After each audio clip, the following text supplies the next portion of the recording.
saw you in my dream. We were walking hand in hand on a white sandy beach of Hawaii. We were playing in the sun. We were having so.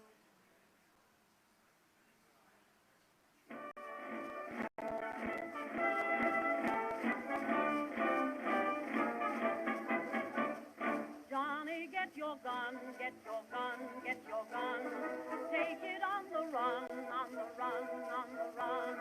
Hear them calling you and me, everyone for liberty. Hurry right away, no delay, start today. Make your daddy glad to have had such a lad. Tell your sweetheart not to pine, to be proud, our boys in line. Over there, send the word over there, that the Yanks are coming, the drum coming everywhere. So prepare, say a prayer, send the word to beware. We'll be over, we're coming over, and we won't come back till it's over there. Johnny, get your gun, get your gun, get your gun. Johnny, show the Hun you're a son of the gun. Hoist the flag and let her fly. Yankee doodle do or die. Pack your little kit, show your grit, do your bit. Yankees fill the ranks from the towns and the tanks. Make your mother proud of you and the old red, white, and blue. Over there, send the word over there, that the Sammies are coming, the drums coming everywhere. So prepare, say a prayer, send the word to beware. We'll be over, we're coming over, and we won't come back till it's over there,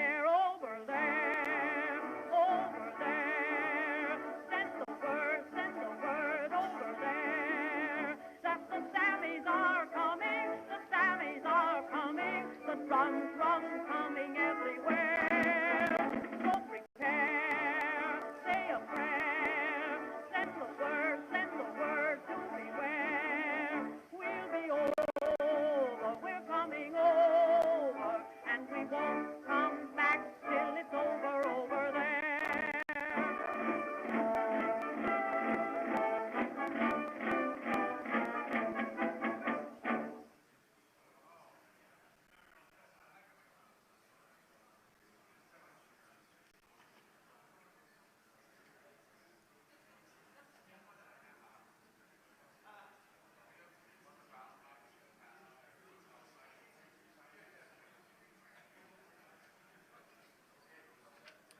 We're ready to go, sir. All right, good afternoon, everyone. If you could take your seats, we'll get started.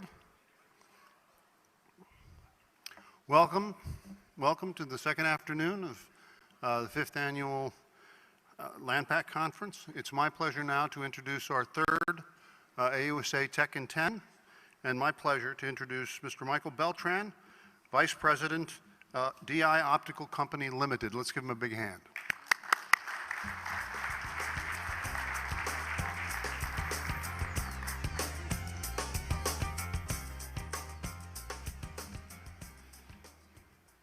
Thank you, General Officers and senior staff, for appreciating a moment of your time for this quick infomercial we're about to put out here for you. Call it an infomercial because it's going to be a quick 10 minutes on what our company does for you and for the soldiers. Now, as you notice by the slide, it says Red Dot Sight Manufacturer. There's a little bit more that goes into that, but red dot sights, why red dot sighted? Why is that needed? Essentially, the military did a requirement and determined that the soldier was faster on target utilizing a red dot sight. So the red dot sights not only got the soldier on target first, but it also, he was able to transition from target to target much faster after that point. And also, if you look at the way we're moving today, we're moving around in vehicles, aircraft, and you can imagine that from a moving turret, it's very difficult to get that M2 50 caliber into play when you're trying to line up a front and rear sight bouncing down a road, especially if that target's moving on you. So simply placing the red dot on your target and engaging them puts it in there on top of them real quick. Yes, I know we have 4-in-1 ball tracer that we can all adjust fire with just fine. But right now, it's enabling the soldier through a red dot reflex sight to put the first group on target right away, which is kind of important in a firefight. Next slide. All right, we make a number of options here with the company. What really got us where we're at today is our machine gun optics. They're very robust, very durable, and we've been designing them for the military all along. They're putting in their requirements to us, and we've been manufacturing it to their given specifications. And we've been doing that for quite some time. Currently, over the past 2 years, we've branched out, and we're also making a smaller line of sights for firearms, pistols, shotguns, whatever the imagination can take you. But our machine gun optics are what really got us here and why I'm up here talking about it. Next slide. Our major optic, what brought us here, was the DCL 120. The DCL 120 has the largest field of view of any manufactured optic in the world. And what this means to you, if you ever been behind a machine gun and tried to look at a sight and then pull the trigger, that machine gun vibration is going to be all over the place. As soon as you pull the trigger, you lose visual on the dot. By having a large field of view, you pull the trigger and you can see the dot within the window, still keep it on target and continue to engage the target. Currently, it's been bought up quite a bit by the Navy, US Navy. The Navy SEAL teams are using it on their small boats. I've got it out to some of the Special Forces, Army Special Forces units. They love the large field of view. And numerous countries worldwide. You'll see more and more of these out there on the market. And next slide. This is our DCL 110-83X. This is going to be our most popular machine gun optic made. And why is that? This is pretty much designed by the U.S. Army. U.S. Army said we needed a magnifier on it so we could identify targets at extended ranges. We provided that magnifier. The trick there is no easy feat because it has to have enough eye relief. So you're shooting a machine gun, it's not bouncing around against your eye. So we have about a 3-inch eye relief on that magnifier. But it works well. You can either move it into view where you can see it, or you can flip a switch and move it out of view where it doesn't interfere. It also comes with its own BDC. All of our sights come with BDCs, ballistic drop compensator. So at any given range, you can adjust the range from 500 meters out to 1,000 meters, depending on the caliber that you're using.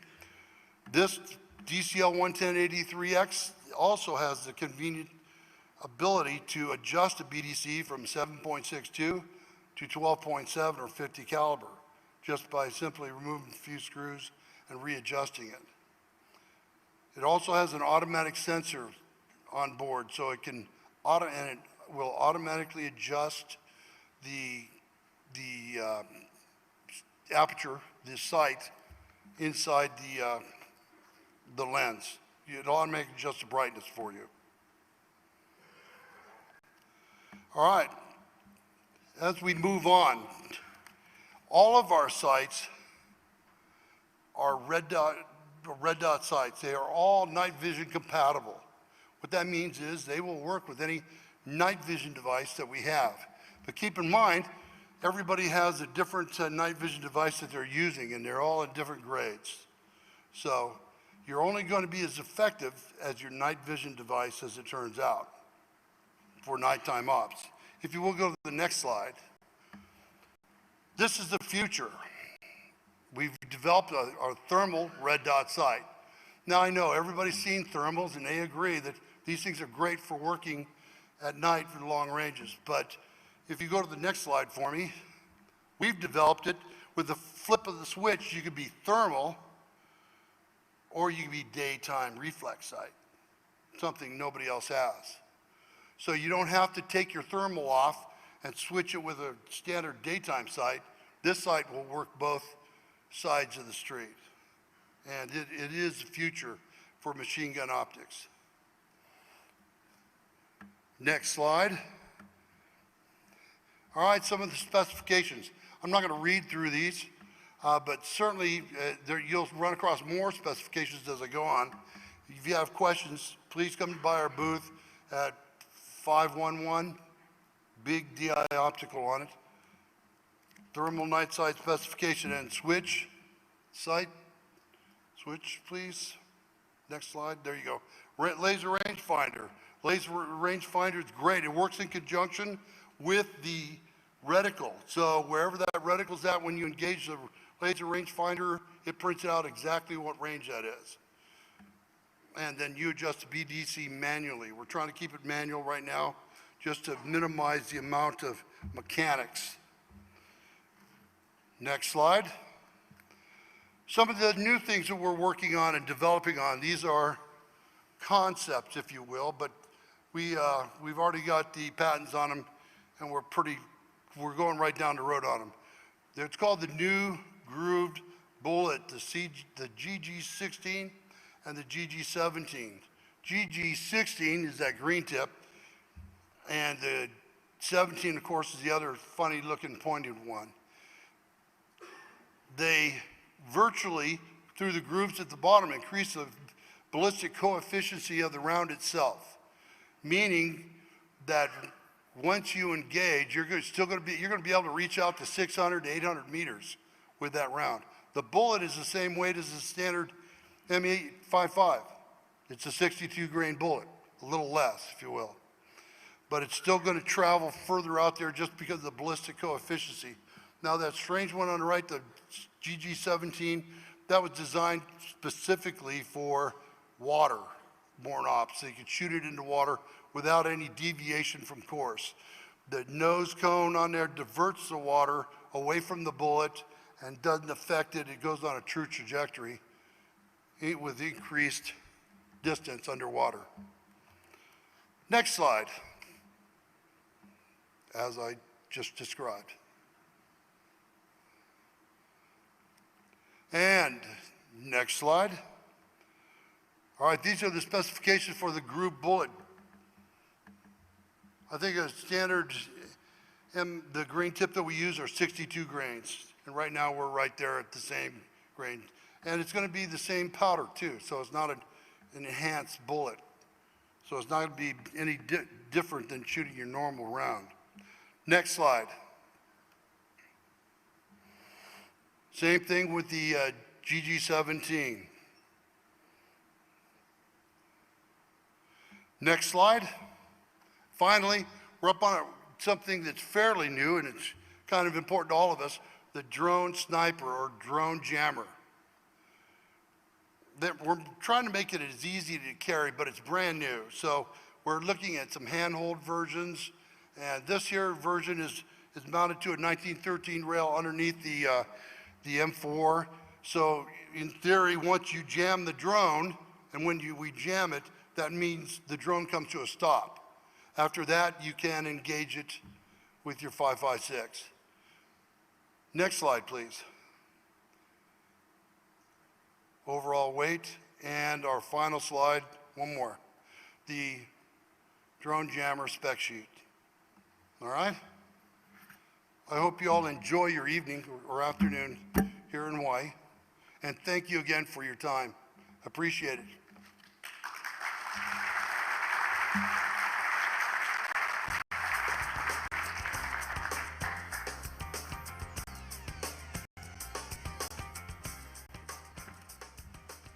Well, thanks very much, Mr. Beltran, and for DI Optical for a great presentation. General Brown was hoping to have a lengthy conversation with you about vorticity, so maybe that'll occur a little bit later. For those of you who are interested, a reminder that today open registration for the Army 10-miler occurred. Registration is still open for the race, which is on Sunday, 8 October. If history indicates how things will go, those registrations will sell out probably within the next few hours. So if you're interested in running the Army 10-miler on 8 October, I'd find a computer and have your credit card at the ready and get ready to register and run the Army 10-miler. Among the many things that makes the United States Army the great institution that it is, two of them I would highlight. First and foremost, I think we all would agree that it's the people, particularly soldiers and non-commissioned officers that set the United States Army apart. And second, I think many would argue that the U.S. Army's investment in training and professional development and thinking about the future are things that give the Army great strength. U.S. Army Training and Doctrine Command oversees all of those functions, from recruiting and training, educating and developing the Army, for the future. So it's a great honor and privilege to welcome to the stage the Commanding General of the United States Army Training and Doctrine Command, General Dave Perkins.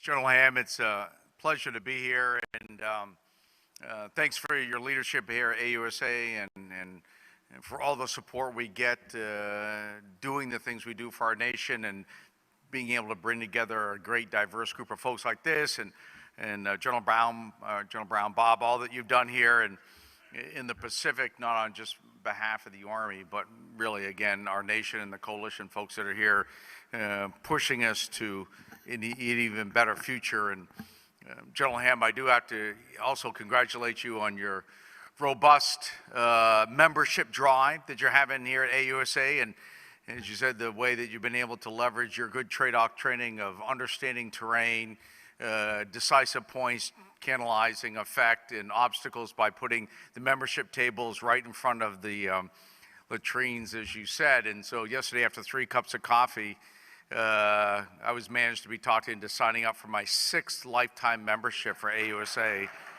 just so I could use the facility. So I'll try to get it back in donuts and coffee or something here.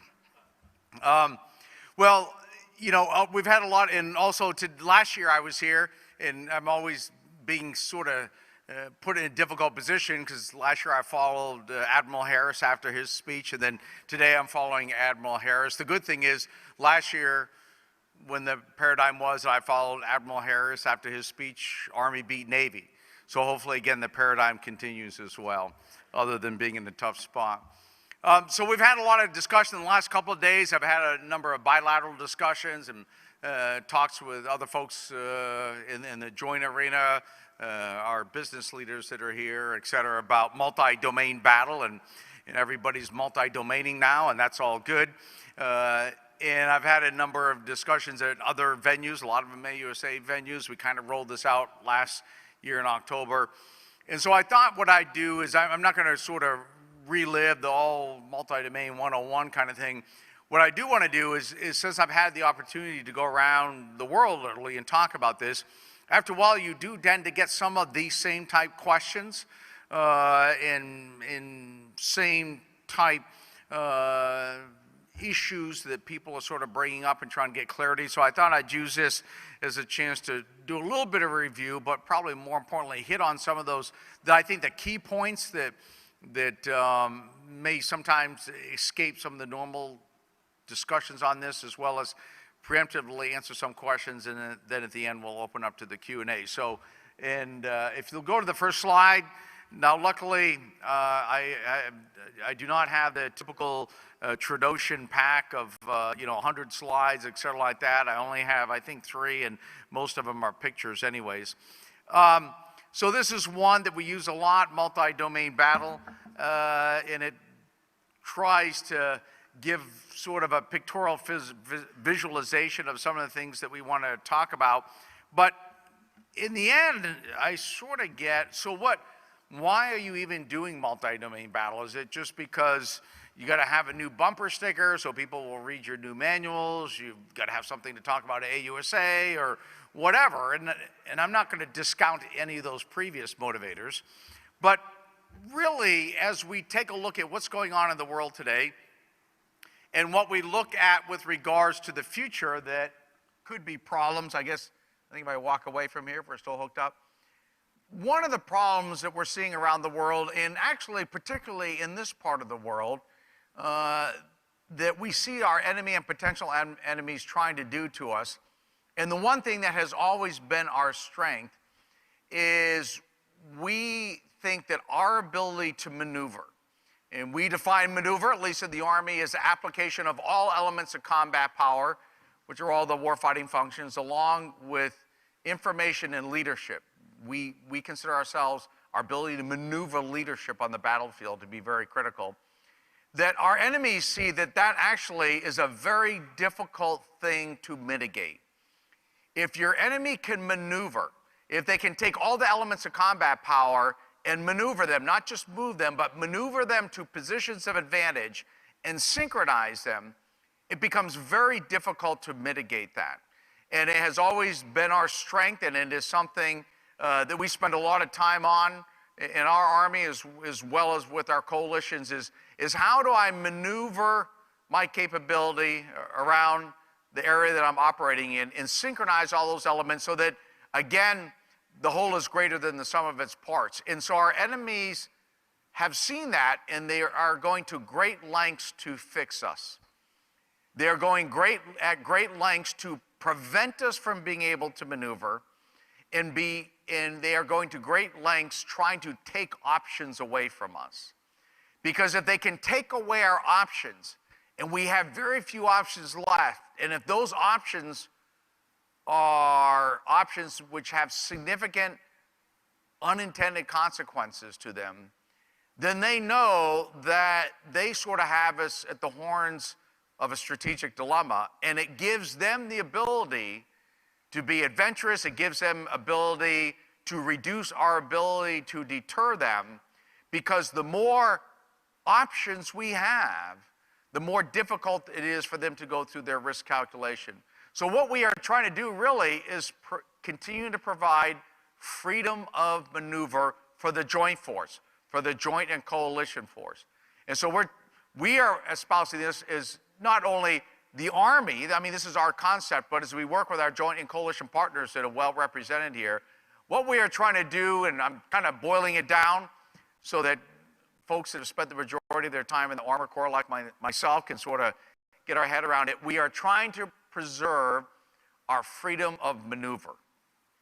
And when you take a look around the world, the things that our enemies and potential enemies are doing, such as, building new land in the middle of the ocean, spending a lot of time and effort on anti-access area denial systems, long-range fires, et cetera, like that. What they are trying to do is fix us and prevent us from maneuvering. They are trying to control various key elements of various domains and deny that area of maneuver to us.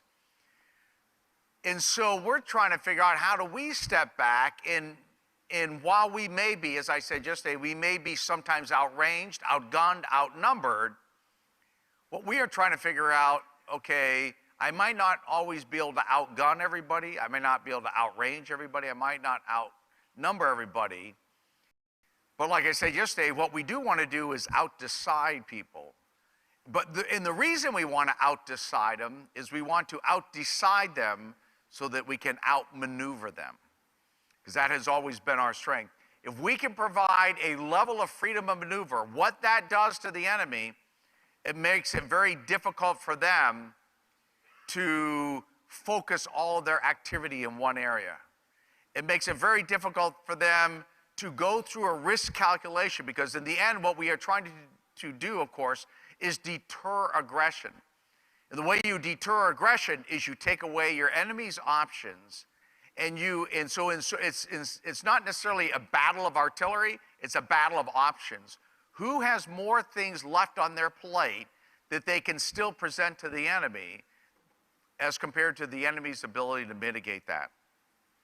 And when you start looking at that, what we have found is we have to get away from domain versus domain. So my threat folks will come out to me and they'll list an enemy's or potential enemies' artillery pieces.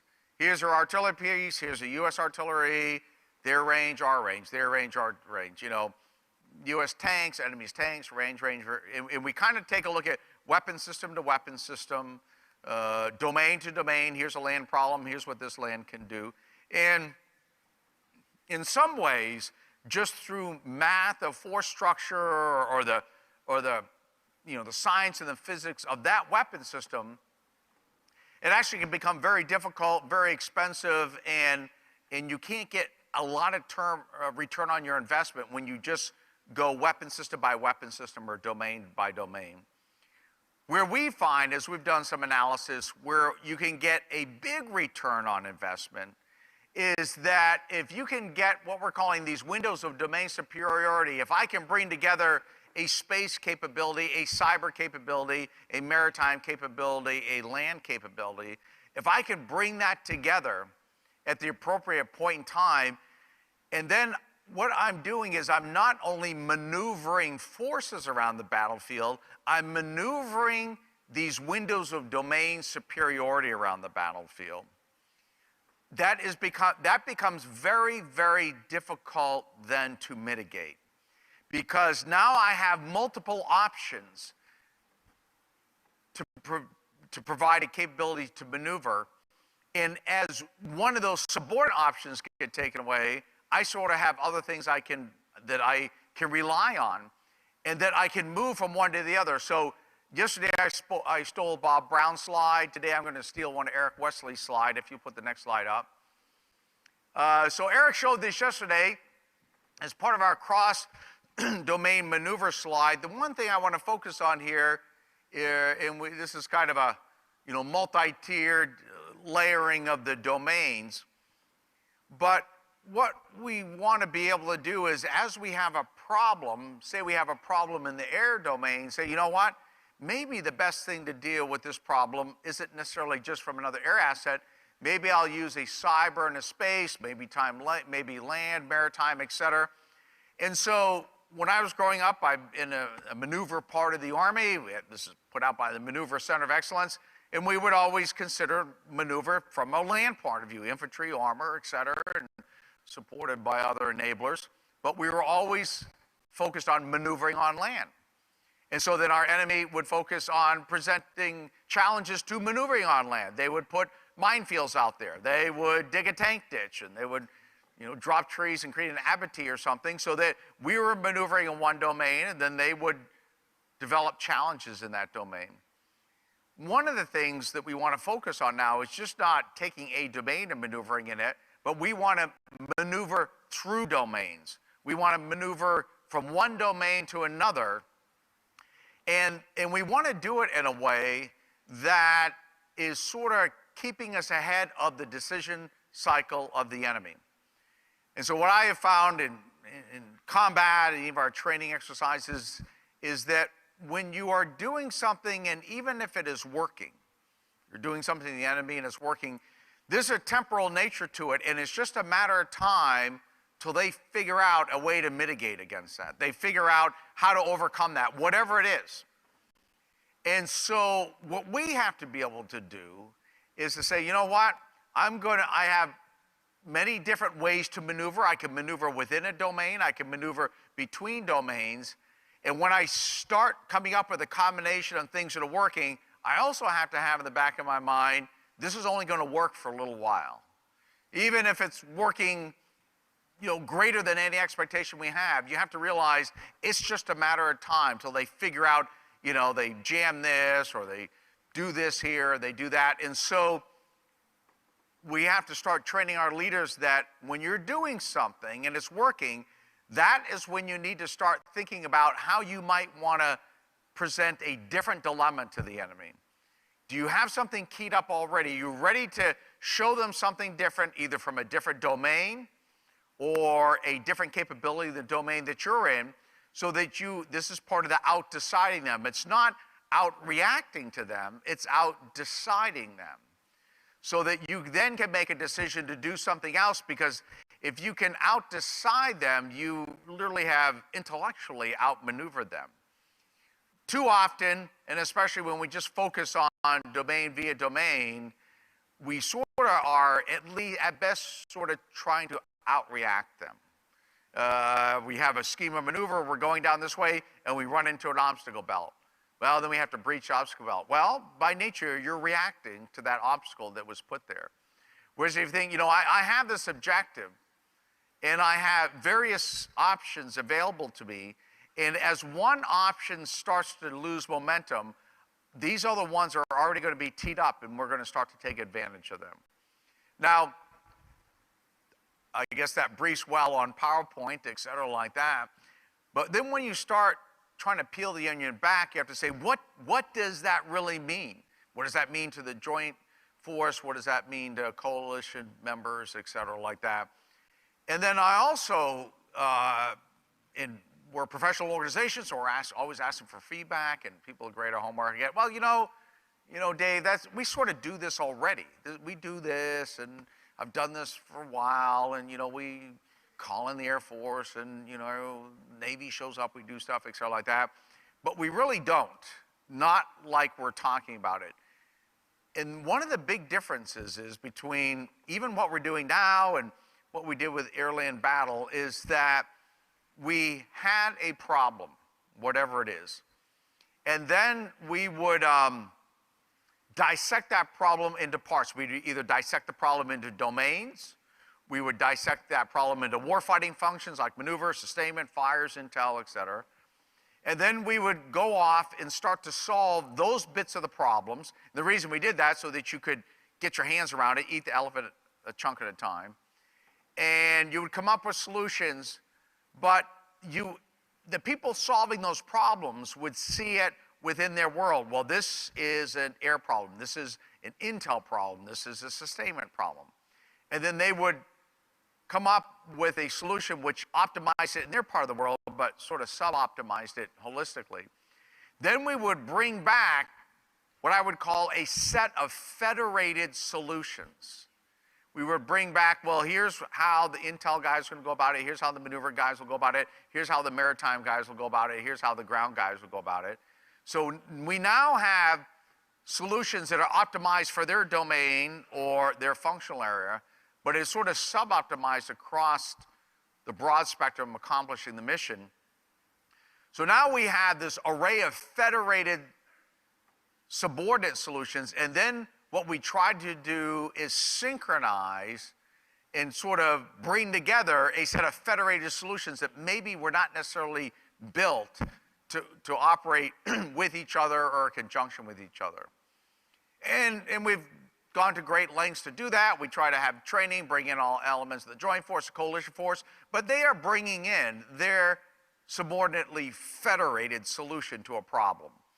Or maybe it's a mission command system. Here's this black box, here's this black box. Well, I got this little black box. If you put the little black box between the two big ones, they'll talk, et cetera. So again, you're synchronizing federated solutions.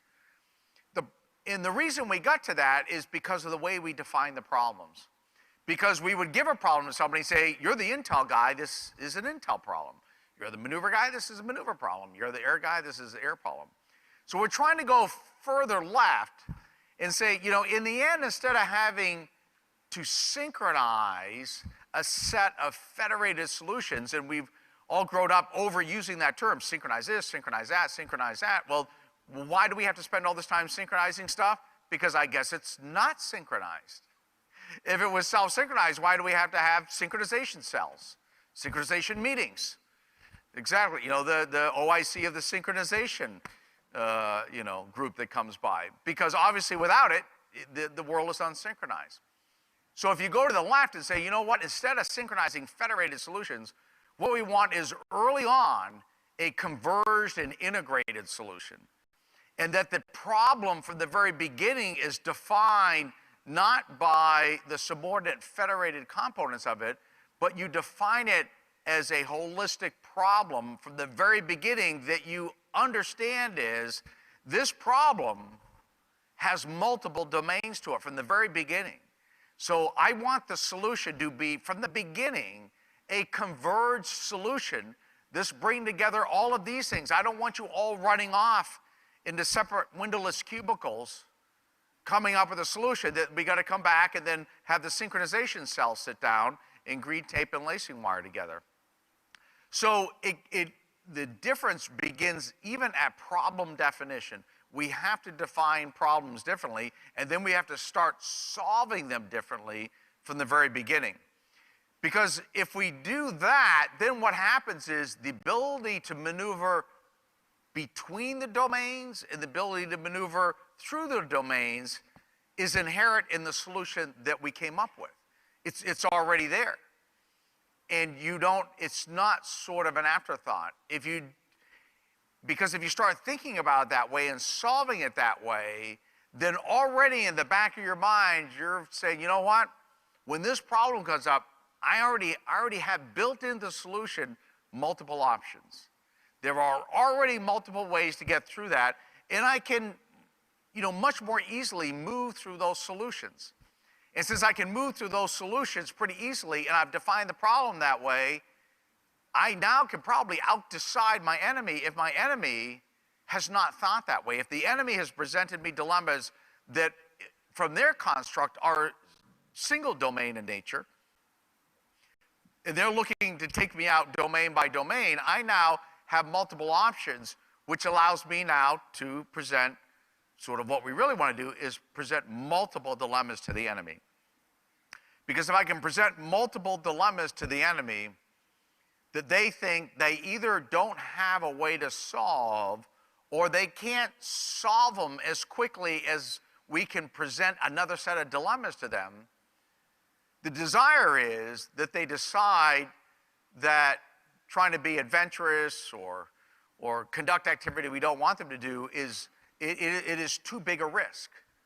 That they just can't see how they're going to get away with it, so to speak. That there are just too many things that will be thrown in their path, and that it's not any one capability that they may have a leap on. It's just the fact that our ability to maneuver and always get to a position of advantage that's to our advantage is going to be something that they aren't going to be able to react to.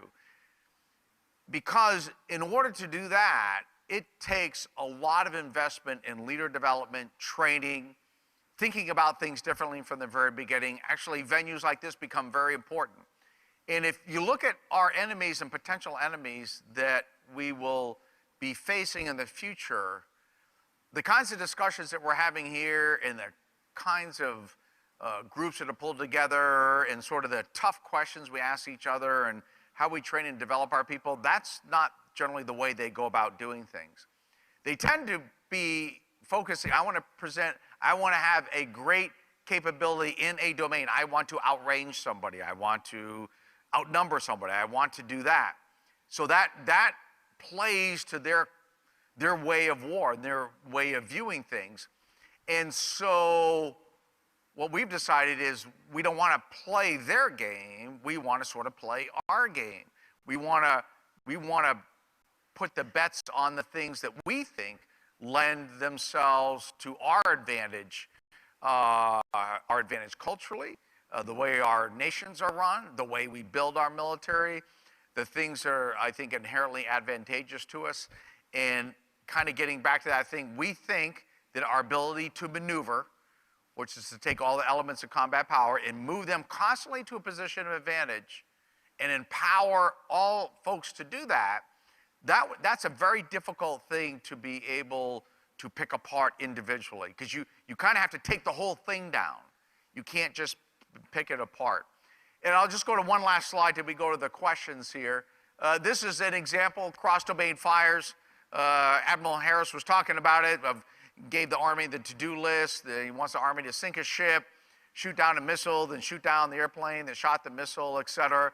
Actually a pretty good visualization. So here we have a list of things to kind of break us out of, and I'll say from an Army point of view, that Army artillery just doesn't shoot from ground to ground, that you could have land to maritime, land to land, land to air, et cetera, like that, and then you could kind of do it depending upon what the threat is, and that you can move through that process pretty easily, and that it was already part of the solution. But then that requires actually a lot of change on how you do things. We don't build Army fires units that have all those capacities. We don't have staffs that can synchronize and deconflict all of those domains out there. We are working on a multi-domain task force, working closely with Bob Brown and PACOM and the folks there to start to build icons in the U.S. Army. We're building one that has capability in it that we don't have in any icon in the Army right now. All of the domains, space, multiple fires aspects of it, information, cyber, et cetera. Build that so organically within that icon, you can access those domains and you can start to put together the pieces from a very early stage of planning and definition of the problem, how you would maneuver through those domains. And so that when the planners get together and start describing the problem, they are describing the problem from the very beginning as a multi-domain problem. I mean, in the Army, we wouldn't say, well, you know, this operation is just going to be infantry. That's it. No artillery, you know, no Army aviation, no armored force or anything, just that. And then this one over here, this is just going to be the artillery guys. And this one, no, we look at it from the very beginning. Well, of course it's combined arms. And then when we have a staff, who's there? All the elements of combined arms. And then, okay, artillery folks, what do you have to do? And sustainers, of course we have to sustain it. We don't even think twice about that. We know from the very beginning, this problem has lots of parts to it. You got to have something that's sustainable. Got to have intel-driven ops. I got to have this, I got to have that. But we've got to now expand it and say, you know, of course this problem has multiple domains to it. Of course that's got to be part of the solution. We just can't come up with our solution and then get together and say, how do we patch on all these bits and pieces of it? So that's kind of a little bit more of why we're doing what we're doing and what sort of some of the larger goals are and how we're using it, not only as a tactical and operational construct, but we think a way to give the U.S. and our coalition partners really a strategic hedge to us against the enemy well before they even do anything. Because what we're trying to do is influence their risk calculation process. If we can influence their risk calculation process such that they determine the risk is too high for the payoff, then actually we've done what all people that wear uniform want to do, and that is prevent conflict and actually deter it on our terms. So with that, I'll answer any questions here.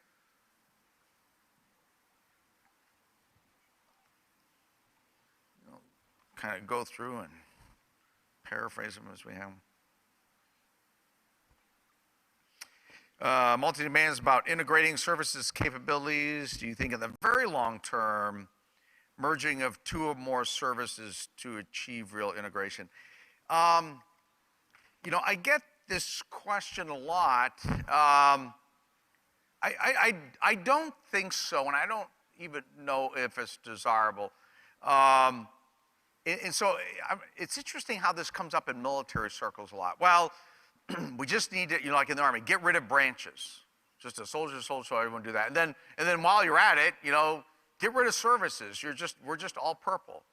You know, if you go back to the last slide, or go to any slide, the second slide, a slide, other than that one. You know, that doesn't look easy, and it's actually meant to not look easy. You're going to have all kinds of expertise. But it's interesting in the military why we think that, well, at some point, let's just make everybody do everything. We don't do that in other fields. We don't say, you know what?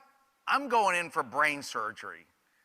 But any doctor will work. I mean, a podiatrist, he's the only one available, send him in. I mean, the foot's connected to the legs, connected to the head, so I don't need a brain surgeon. I'll let the podiatrist operate on my brain. And I love podiatrists. I'm not saying, but we're like, well, that'd be stupid. Why would a podiatrist operate on your brain? It's a different part of the body. Yeah, but it's all hooked together. It's the same body. Like, we don't even ask questions like that. And I'm not saying it's a bad question, but I get that all the time. Is somehow like, well, this military stuff just can't be that hard. Why can't you just do everything? I mean, this isn't like an episode of JAG where, they're Navy pilots, they're SEALs, they're lawyers, all that. I mean, that's only on TV. Really, I mean, it takes sometimes a lifetime for all of us. Sometimes we never get there. We need levels of expertise that it's a 24/7 thing just being able to do that. So I just never subscribe, and I'm not like a parochial kind of guy. I think it's unreasonable that somehow you have sort of these Renaissance people that they're literally everything. I think we need people that are really good at doing certain things, and we've got to train our commanders to integrate it, et cetera, like that. But I just don't see the day. Wow, I don't know what problem that solves, quite honestly. So this is not meant to say we're going to do away with branches or services or anything like that. In fact, we're almost going the other way. So in the Army, we just created a new branch this year, cyber. It's a new branch. Okay. Now, we don't do that often in the Army. The last branch we created in the Army was Special Operations Forces, and that was in 1985. So we only do this like once every 30 years. So I'm thinking I'm good for 30 years now. We don't have a branch. The reason we created cyber as a branch, this is very interesting, and I think it gets back to that question. It wasn't because we weren't training people well in cyber, because we would train people in cyber and they would go do stuff at the NSA or whatever like that. The problem is we weren't using their talent well. We couldn't manage their talent because they would go do something great in cyber and then say, well, your real branch is intel or infantry, so you've got to go be branch qualified, so you've got to go down to Fort Hood and inspect arms rooms for 3 years or something.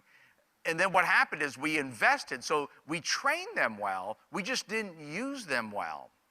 Because some of these things require so much training and specialized capability, and it changes so quickly. If you come, I'm not a cyber expert, I see Patricia's there, so she can tell me whether I'm right or wrong. If you say, well, the last time I did cyber was 2 years ago, that might as well have been like 200 years ago. You've got to do it all the time. You've got to maintain proficiency. So I think in some ways we may even have to develop higher levels of expertise in certain areas. So long answer to a short question, but I don't think doing away with expertise is probably the way to go. What effects do you foresee from the implementation of multi-domain at the company, battalion, brigade level? Actually, this is a great question. So what I'm seeing more and more of is at lower and lower levels, you're going to have to understand capabilities in multiple domains, unlike probably what Bob and I ever had to do. That doesn't mean you're an expert on them, but you do need to understand them. I will use cyber as an example. So we stood up the Army Cyber Center of Excellence when it was a branch down in Fort Gordon. We have these great cyber warriors down there. But I always tell the folks at Fort Gordon, look, you're the proponent for cyber, and that means you got to set up Fort Gordon and everything. But what that also means is you've got to teach the rest of the Army about this.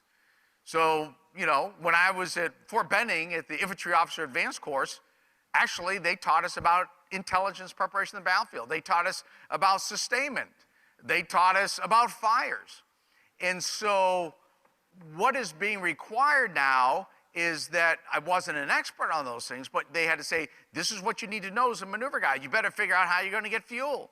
You better figure out how you're going to bring in intel. Now, you got experts that you can rely on, but you have to know how to sort of bring this together and what it works on. And so that's the same thing now with these domains. So down at the captain's career course now, we talk about cyber. These things you're not an expert, but these are other domains that we're bringing in. You are going to have access to it more than you think, and it literally is another rock in their rucksack. So I think I think it becomes a greater challenge for our younger leaders, but the good news is I spent a lot of time with them, lieutenants, captains, folks coming out of basic training or whatever. And the good news is when you talk to them about that, say, you know what, we're going to have to give you a lot of tools to get to a position of relative advantage. You're going to have to know about cyber, you're going to have to know about this, you're going to have to be connected, et cetera, like that. And they kind of look at me like I'm stating the obvious. Oh, you mean we're going to have to understand what's going on in the world and pull it all together? Yeah, well, of course. Because that's the world they grew up in. Because they're, as soon as they got an answer, they look down, they're connected to everyone. They are very used to saying, you know what, I got a problem, but there's probably many different places I can go to get answers, many different tools that I can bring to bear. In fact, if I told them, look, here's the deal, Lieutenant, Sergeant, you're an infantryman. All of your problems are just infantry problems. And I don't want you thinking about cyber. I don't want you thinking about intel sustainment. I need you just to focus on, sharpening your bayonet. I mean, they'd probably look at me like, this guy's nuts. He's not leveraging all this capability. I got it right here on my personal device. So the good news is they're ready for it. I think the challenge is for us as an institution is how do we develop that and bring it together. And I think that, what a segue. How do you envision the Army educating the force on multi-domain battle? This becomes sort of what we do and how we go about solving problems is we come up with a .mil PF solution to something. So we identify a problem, and then we have a .mil PF solution, doctrine, organization, training, leader development, material, personnel, et cetera, like that. There is a lot of focus, a lot of times, on the material part of it, and that's important. But as General Ham said, the thing that we really pride ourselves on is our men and women and their ability to really figure tough things out and come up with solutions. And so what I think we have to do is we educate them about this, but then we have to change the way that we train them. And Bob used to talk about this when he was at CAC before, and we're working on it now with others, is that when we develop training, this makes it a bigger challenge for exercise directors and people that run training exercises. In fact, I spent the morning with the 25th Infantry Division and Chris Cavoli and his guys that just did a warfire exercise. And we were talking about this, and they're the ones that brought it up. So we got to, in other words, we're going to have to present them with lots of different things that they're going to have to deal with, none of which have an approved solution, all of which have multiple options for a way to be successful. And that requires a lot of thought and putting together a training exercise like that to say, look, do I have all of the domains in there? Do I have all of the variables that they're going to deal with? And have I made the training exercise agile enough that as they start showing initiative, as they start becoming agile, that the training exercise can respond to that, and that we sort of reward initiative and pulling together all different kinds of options that they're actually now, as they're maneuvering through these domains, as they're trying to get to a position of advantage. I think the training part of it is actually almost more difficult than the educating part of it. Because the educating part of it, we can talk about it, show slides and et cetera like that. How you build a training exercise and continually sort of ramp that up, that's a challenge for leadership. And so we're working on synthetic training environment, our STE, and things like that, because the level of complexity we want to get to, the level of risk we want to take, the magnitude of things we want to put them in, whether it's, dense urban areas, et cetera, some of them are just very hard to do, boots in the dirt, even at the central core of the NTC. So we're going to have to combine our, in a synthetic environment, live, virtual, constructive, so it's somewhat seamless, and so that to these young soldiers, we're giving them multiple dilemmas, and they're being able to access all the tools they have and solve them. And so we are really building a new training environment to operate in. In fact, I was talking to one of my great predecessors, General Wallace, here yesterday. And so when I was growing up in the Army, a lot of us, the big training revolution were the combat training centers. So we stood up the combat training centers. You had a world-class opposing force. You had observer controllers. You had instrumentation. Instituted the institutional phenomena, really, of AAR, which I think really put us to a whole nother level of professionalism. And so it was all about going out to the NTC or JMTC or JRTC, and that's where you really were put through your, put through the paces and all that. I think the next revolution in training for us in the Army is now home station training, because life is getting so complicated and we ask so much of folks that we say, I can't wait to just give you that really immersive training environment like once every 2 years, you know, a battalion, brigade commander scenario. I've got to be able to do that at home station training, and I've got to do it at a reasonable overhead. It can't cost me millions of dollars to do this. I've got to be able to replicate this environment that we're talking about at the squad, platoon, company level, et cetera, and I've got to do it repeatedly at your home station. And so I think the next big training revolution, when we grew up, it was combat training centers. I think the next one is going to be home station training, or even in their off time. If you put a lot of this stuff in virtual mode or constructive mode, that's what a lot of our soldiers are doing already in some version of it on their off time. There are things that we're looking at that you could, that they will be exciting enough to them that they may even do it, you know, when they're not, you know, on duty. So I think my time is, oh, we got more? All right, keep coming. You're the timekeeper. How much time do we have? The shot clock still says 0, so either I have unlimited time or I'm out of time. Yeah, just reset it, right? Yeah. Yeah, comment on what type of network is required to enable multi-domain. A big one. So this is one of the things that comes up all the time, and we're spending a lot of effort on it. And so I prefer not to say the network, that it is an end in of itself. The network is an enabler of mission command so that you can execute mission command to conduct multi-domain battle.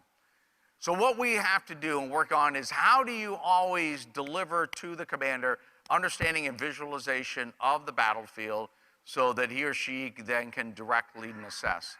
The network is part of it. Part of it is training, so they know how to they know how to visualize, can articulate commander's intent. And then it's determining what level of connectivity has to occur when and where and how often. I think as we've headed down this road previously, we kind of did a little bit too much of a broad brush and got focused on connectivity constantly versus I need to constantly ensure I'm commanding. Those are two different things. And so it will have to be a robust network. It'll have to be resilient. It'll have to be all of those things that we're looking at. But then also, you've got to have the right doctrine, organization, training, leader development. It's just not the electrons in and of themselves. But clearly, it's going to have to be something that is minimum overhead, very resilient, and is something that has a level of reliability such that you can, with an understandable degree of risk, plan an operation assuming that network is going to provide that level of connectivity there. And I guess the last one here.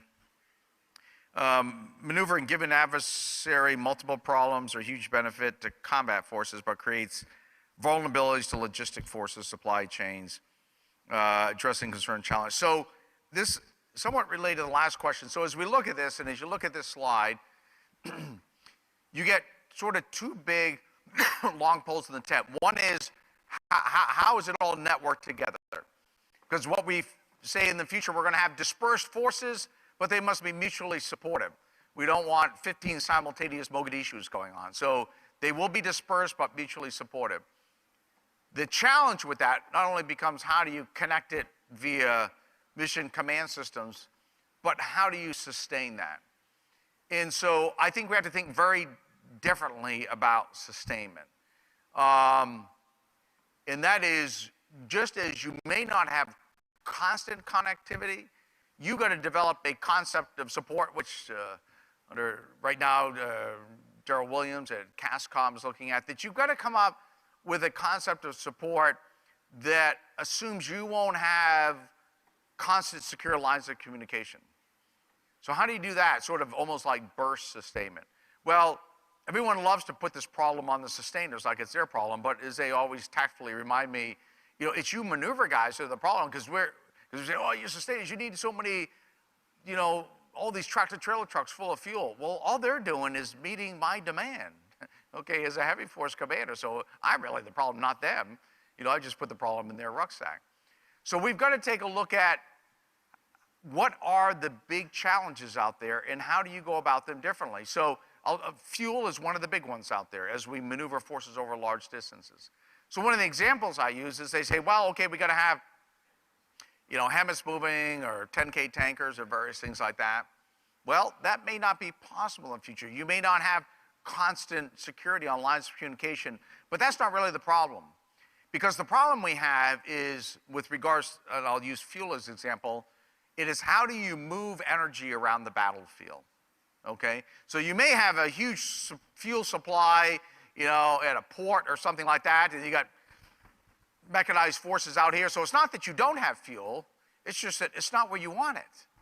So the fuel is here, it needs to be here. So it's really, and fuel is just a type of energy. So how do I move energy around the battlefield? Well, you know, petroleum products are a source of energy, but there are other sources of energy out there and other ways of packaging it. So people do come to me, well, let's work on more miles per gallon. And I'm not, you know, anti-environment, anti-efficient, but, you know, we can do this. And those of you that work this problem and thermodynamic aficionados, hey, we're gonna increase, you know, fuel efficiency by 10%, which is actually a lot, and it's hard to do. Okay, so now it gets 5 more gallons per fuel. Okay, rather than 80 10K tankers, I need 60. That really hasn't solved my problem, okay? Getting more miles per gallon within the laws of thermodynamics doesn't really get me there. I mean, to dramatically change it.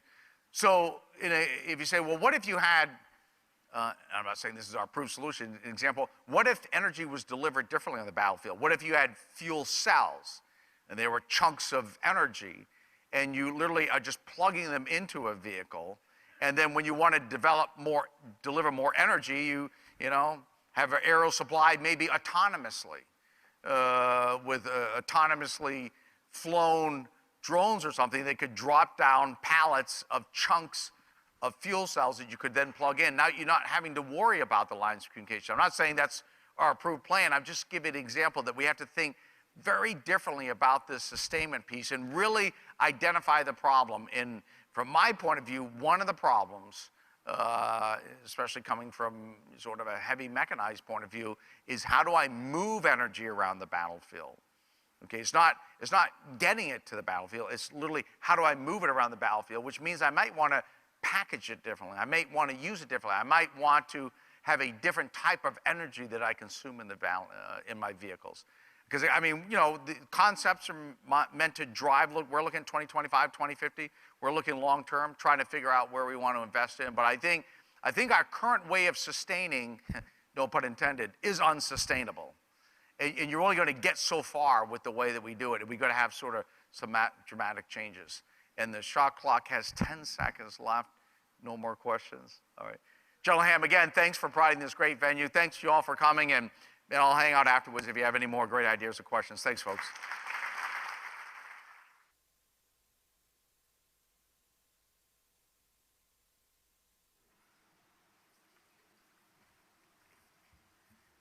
Well, this is a treat. I even get a box of doctrine left here. All right, so this is only the Army can deliver doctrine by volume.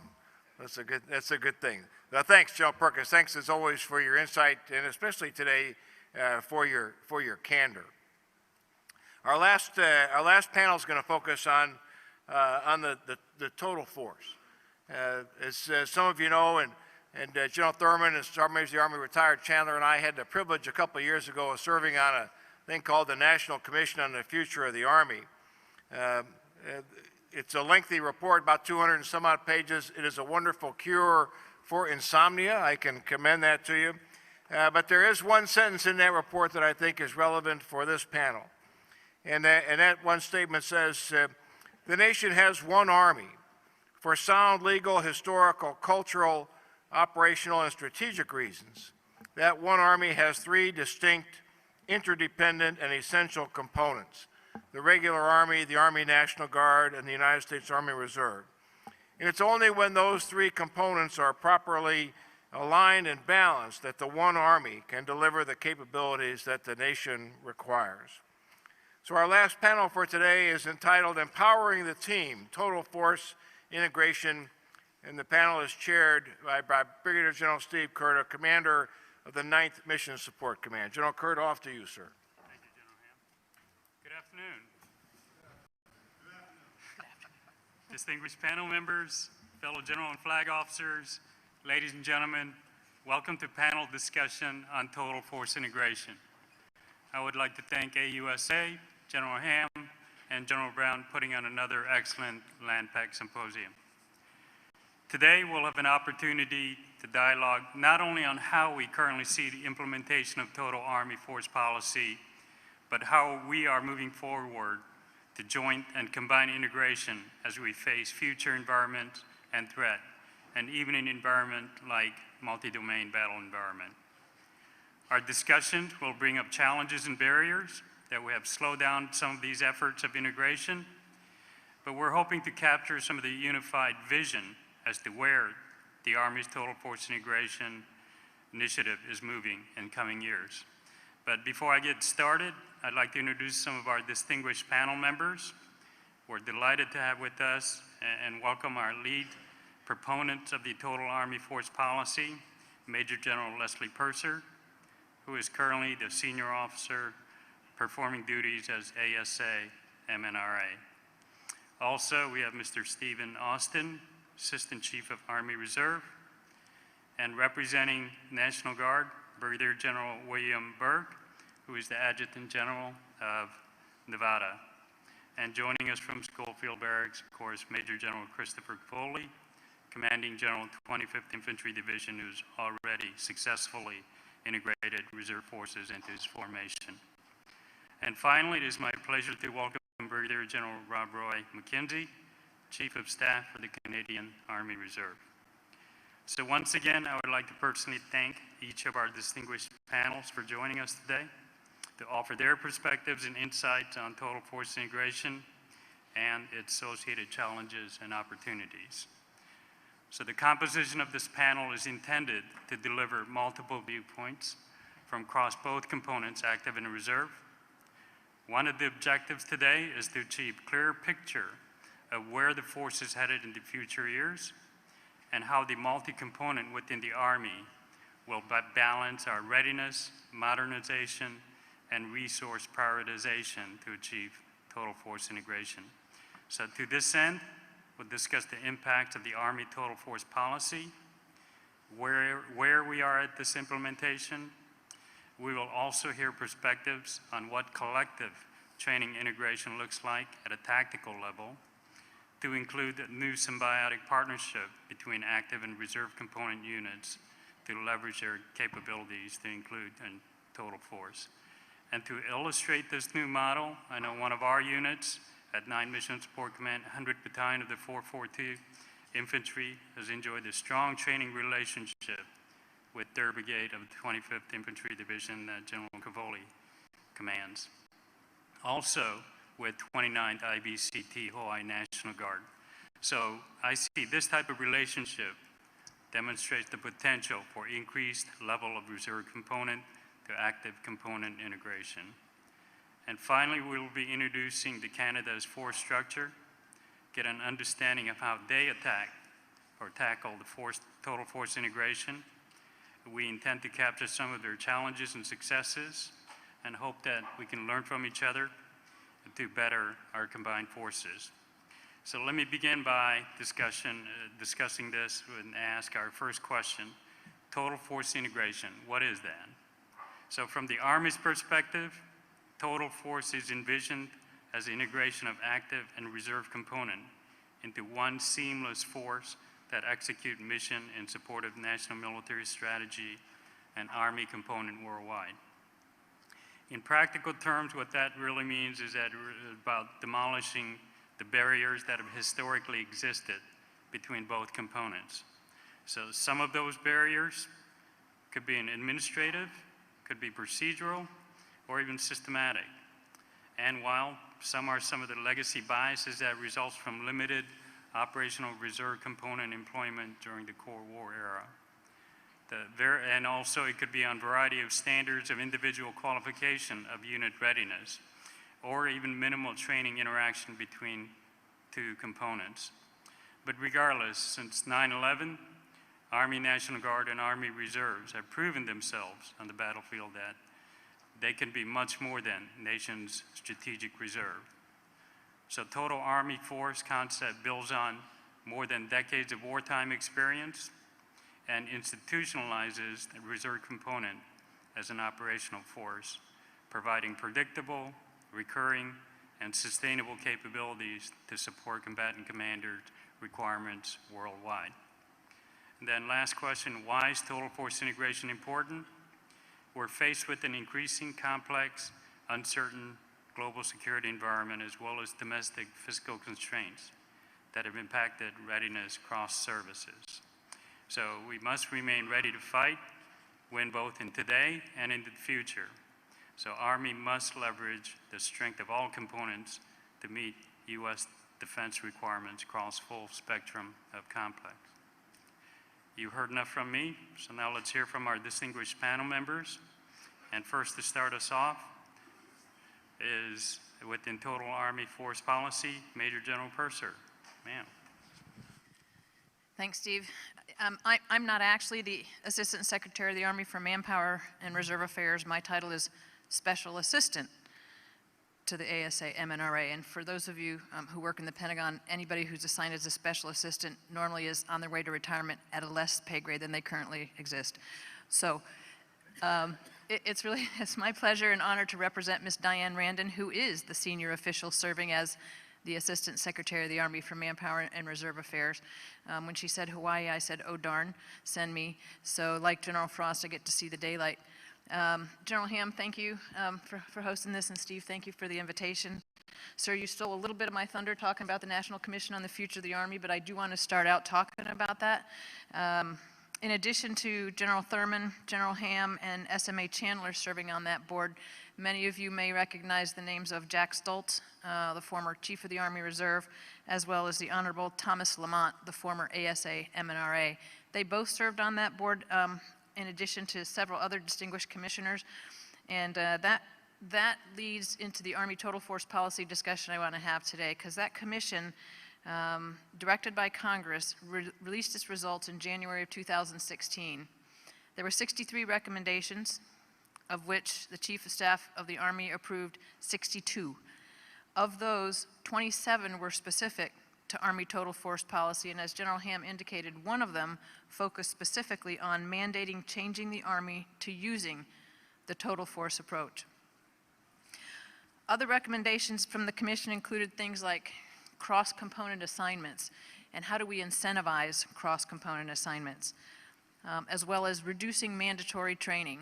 For those of you in the Army Reserve or the National Guard, you understand how difficult it is in 39 days a year to accomplish everything in AR 350-1. My understanding is the first time they tried to review that regulation, it became bigger, but my understanding now is they're going to reduce the number of training requirements.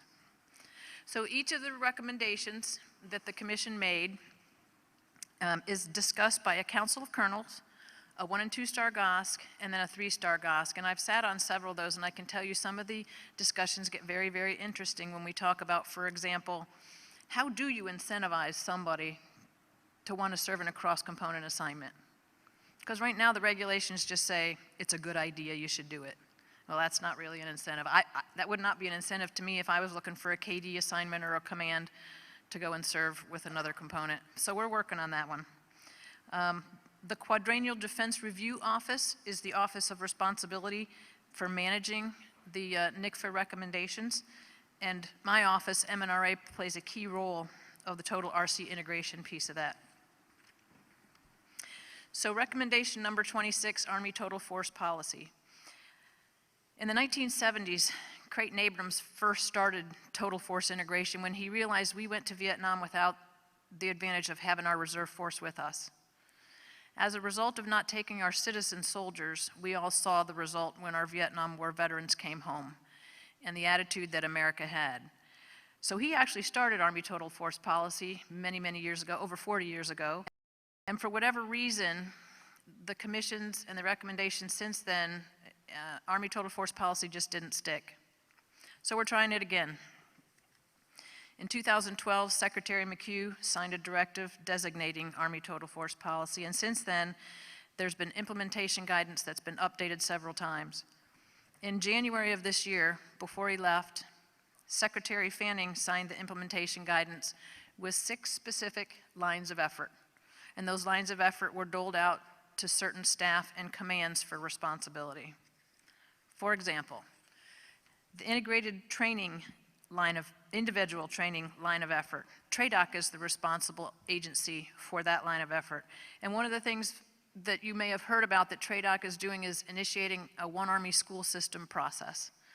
Because we don't need 3 different components with 3 different kinds of schools and 3 different POIs and 3 different education levels. We all need the same level of education. So the One Army school system is bringing those together. Another line of effort, and I talked a little bit about this one already, is personnel management. Obviously, the G1 is the responsible party for the personnel management line of effort. They're working this cross-component piece, as well as reviewing billets for those assignments, and the integrated pay and personnel system, which I know you've heard about. And oh, by the way, this is another NCFA, National Commission on the Future of the Army recommendation, and it's called IPS-A. Son of Dimers. You may know it as Son of Dimers.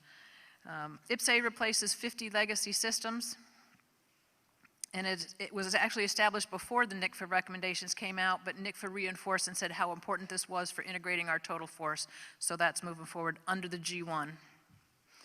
Other lines of effort include organizing, which is G357. Think of the multi-compo units I talked about. Integrated collective training. ForceCom's got that one, and that's about compatibility and interoperability of forces. Readiness is another line of effort. Again, G357 has that, and equipping belongs to the G. So those are the 6 lines of effort. All of those organizations, staff elements, commands are responsible to the Secretary of the Army to report quarterly on their progress. In addition to reporting quarterly, what we've realized is we probably need some sort of oversight to continue forward with Army Total Force Policy like it didn't continue before. So we're taking a playbook from the Air Force, who has something called the Total Force Continuum Office, which was created in 2013. The NCFA that General Ham spoke about was actually, it was directed by Congress for a number of reasons, but one of them was to follow what the Air Force had done in their review of their force structure. And as a result, this Continuum Office was initiated, and so now the Air Force is overseeing all of these recommendations to ensure fruition. So we're looking at reestablishing something that we have had for years, was previously called the Reserve Component Coordination Cell. It was established in 1976, and it included the Vice Chief of Staff of the Army, the Chief of the Army Reserve, and the Director of the National Guard, Army National Guard. It went away about 7 or 8 years ago as a result of the op-tempo, and we're now talking about bringing that back. If you've heard General Milley talk at all, and I've heard him chastise some of his staff in meetings in the Pentagon, he's very fond of talking about his 1.1 million man Army, not the 465,000 man Army. He wants to talk about the total Army. So this Reserve Component Coordination Cell would help keep that balance and help the integration of the 3 components. We're going to change the name, though, because it's not the Reserve Component Coordination Council, it's the Army Component Coordination Council. So it's going to be called the ACCC, and it'll be a chartered body, and it is directed in Secretary Fanning's implementation guidance. The anticipated rollout of the ACCC is FY18. In the meantime, many of you have heard about the Army Reserve Force Policy Committee, or ARFPIC. The ARFPIC is a general officer board.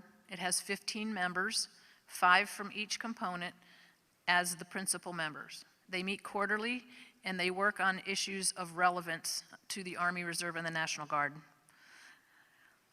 They report directly to the secretary, and they actually report out to the secretary. I've sat in a couple of those briefings. So one of the things they recently worked was mobilization.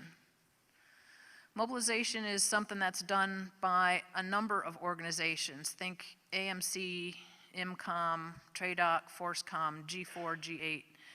But nobody has the rows. Who is the mobilization point of contact? So when they briefed the secretary, he turned to the director of the Army staff and he said, you know, we really need to identify who is the one person that's responsible for mobilization. So they have a lot of clout in that they get to report directly to the secretary. I want to talk about probably the most impactful reform for the Army in a very long time, and especially for the Army Reserve, and that's duty status reform. Again, you may have heard what's going on with duty status reform. Numerous boards and commissions over the years have tried to reduce the 30 different statuses that we have in the Reserve and National Guard. And, excuse me, and nobody has really been successful to see it all the way through. So they established a commission in 2015, which recommended reducing it to 6 different statuses. We, DOD, collectively further reduced it to 4 statuses. 19 of those statuses existed prior to World War II. That explains how outdated they are. And 30 duty statuses reform, as many of you understand if you've been in one of these statuses, resulted in really how do you access the reserve component when they have all these challenges with what kind of orders they're going on? Pay and benefits inequities, disruption in pay and benefits. For example, if you're on a 179-day order and you do another 179-day order, you have to take a day off in between, and you fall off of TRICARE. You and your family fall off of TRICARE, and then you have to re-enroll in TRICARE, because that's just the way the process is. So reducing this to 4 statuses will help a lot of those things. Before the administration changed in January, OSD actually briefed the staffers of the House Armed Services Committee and the Senate Armed Services Committee, who responded very favorably and said, drive on. So we continue to work that, although there's 450 different laws that have to be changed before we can remove those 30 statuses. So we're working it. Expect enactment no earlier than 2020. But in the interim, the Congress has approved, we have initiated ULBs, Unified Legislative Budget Proposals, to help change some of the issues that we're seeing. For example, many of you heard about the helicopter incident in Florida. I think it was Marines were driving the plane, the helicopter, but it was full of National Guardsmen, crashed and burned. The active duty service members' spouses received 30 times higher the amount of money than the reserve soldiers' spouses did. FY17 National Defense Authorization Act amended that law, and we submitted it through OSD to the HASC and SASC, and it passed. So now all spouses get equal pay for survivor benefits. Others include expansion of 12304 Bravo, which is one of the statuses, and I won't go into a lot of detail here, but there were 4 different proposals that we recommended to try to adjust ease of accessing the Army Reserve and the National Guard.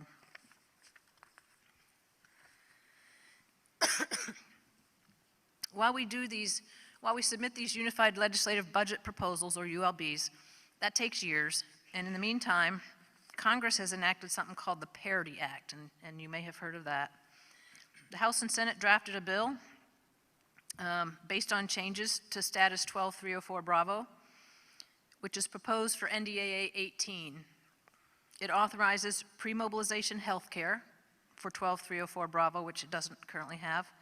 TAMP status, which I forget what the acronym is, but it's basically 6 months of health care when you come back from your deployment. Training and rehabilitation benefits, and federal civilian differential pay. So Congress gets it. They know it takes a long time to enact these changes, but they're there for us. The last thing I'll talk about is one of the Unified Legislative Budget Proposals, which has caused some consternation in balancing work, balancing family life, and supporting your reserve mission. We're proposing increasing the number of consecutive days for 12304 Bravo from 365 to 455. That's a ceiling. not a requirement. But what that does is it allows us to spend the appropriate amount of time in our post-mobilization train-up. Because if you think about a 9-month bog and a 30-day leave, that gives you 45 days at a post-mob train-up. 45% of reserve component units need more than 45 days, especially in specialties like aviation. So we propose changing that. We are looking at family and employer balances, and that's always a primary concern of ours. And I'm going to stop there. I can answer questions about any of the duty statuses, blended retirement, any other things that affect policy and law, and I look forward to your questions. Thank you. Thank you, Major General Purser. And thank you for providing us with some of the policy updates today. Does that also mean, did I invite the wrong person then? You did. Okay, our next panel member from Office of Chief of Army Reserve, Mr. Stephen Austin. Sir? Thank you, Steve. So it's a great honor, great pleasure to be here. This morning I was asked, typically how I was. My sarcastic response, since I live in the Pentagon, or I spend most of my time, was it's another day in paradise. But we're a lot closer to paradise here than in the Pentagon. So I want to thank all of you for staying, because I can see, when somebody walks out, I can see it's pretty bright out there. I know the water's blue. General Ham, thank you for the invite. And General Swan, thank you for the personal invite. You guys can figure that one out. So for more than 15 years of conflict, soldiers of America's Army Reserve have brought their unique skills and capabilities, sharpened in the private sector, and honed in the service to our country to missions around the world. It was during this period that the need for an Army total force policy, and we've had some discussion about the details of that, which required the Army to man, train, and equip its active and reserve components as one integrated total force. That became clear over the last 15 years, and a lot of you saw that and were part of it. Since that time, the need to manage the reserve component as part of the operational force, and I emphasize the term operational, and to ensure that its capabilities are interoperable with the active component has also become clear. So, and Steve had them, we use them. If we are to maintain predictable, recurring, and sustaining capabilities, we must not only ensure that the total Army remains an integrated and operational force, but that integration of the total force remains a part of Army strategy and planning to meet the needs of the nation going forward, to include future decisions on force mix, roles, missions, that type of thing. For its part, the Army Reserve will ensure that it is fully integrated into the total force through support of initiatives such as Continuum of Service. A lot of you know what that is, which seeks to provide opportunities for soldiers to move seamlessly between components and civilian service during their Army career, but ultimately allows the total Army to retain and manage critical capabilities. One Army school system, we also had a comment about that, comprised of active and reserve component schools designed to provide relevant and realistic institutional training to the Army. And General Curta has one example here up on the hill at Fort Schaffner. It's an Army Reserve school that does teach courses to all three compos. And that's true across the nation. Another one is the Total Force Partnership Program. And I use that term very broadly. It's not necessarily, or the associated unit program is part of that, but not in its totality. The associated unit program, we have a rigger, our company that is part of the 82nd Sustainment Brigade at Bragg. And until talking to General Cavoli yesterday, I didn't really understand that there was a gap there that the Army Reserve was able to help the total force in filling.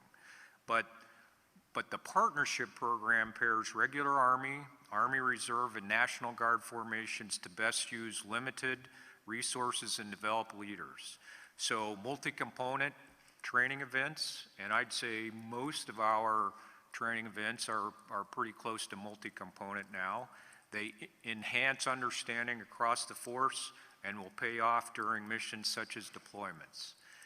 We see this at the NTC, JRTC, and other exercises throughout the world today.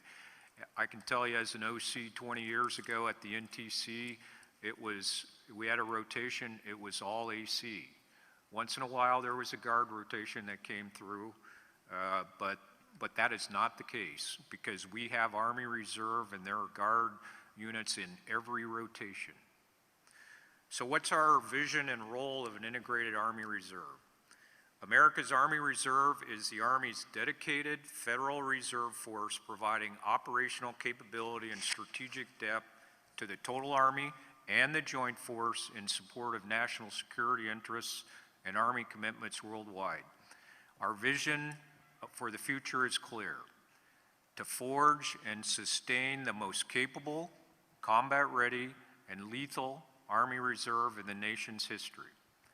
So more than 50% of the Army resides in the reserve component.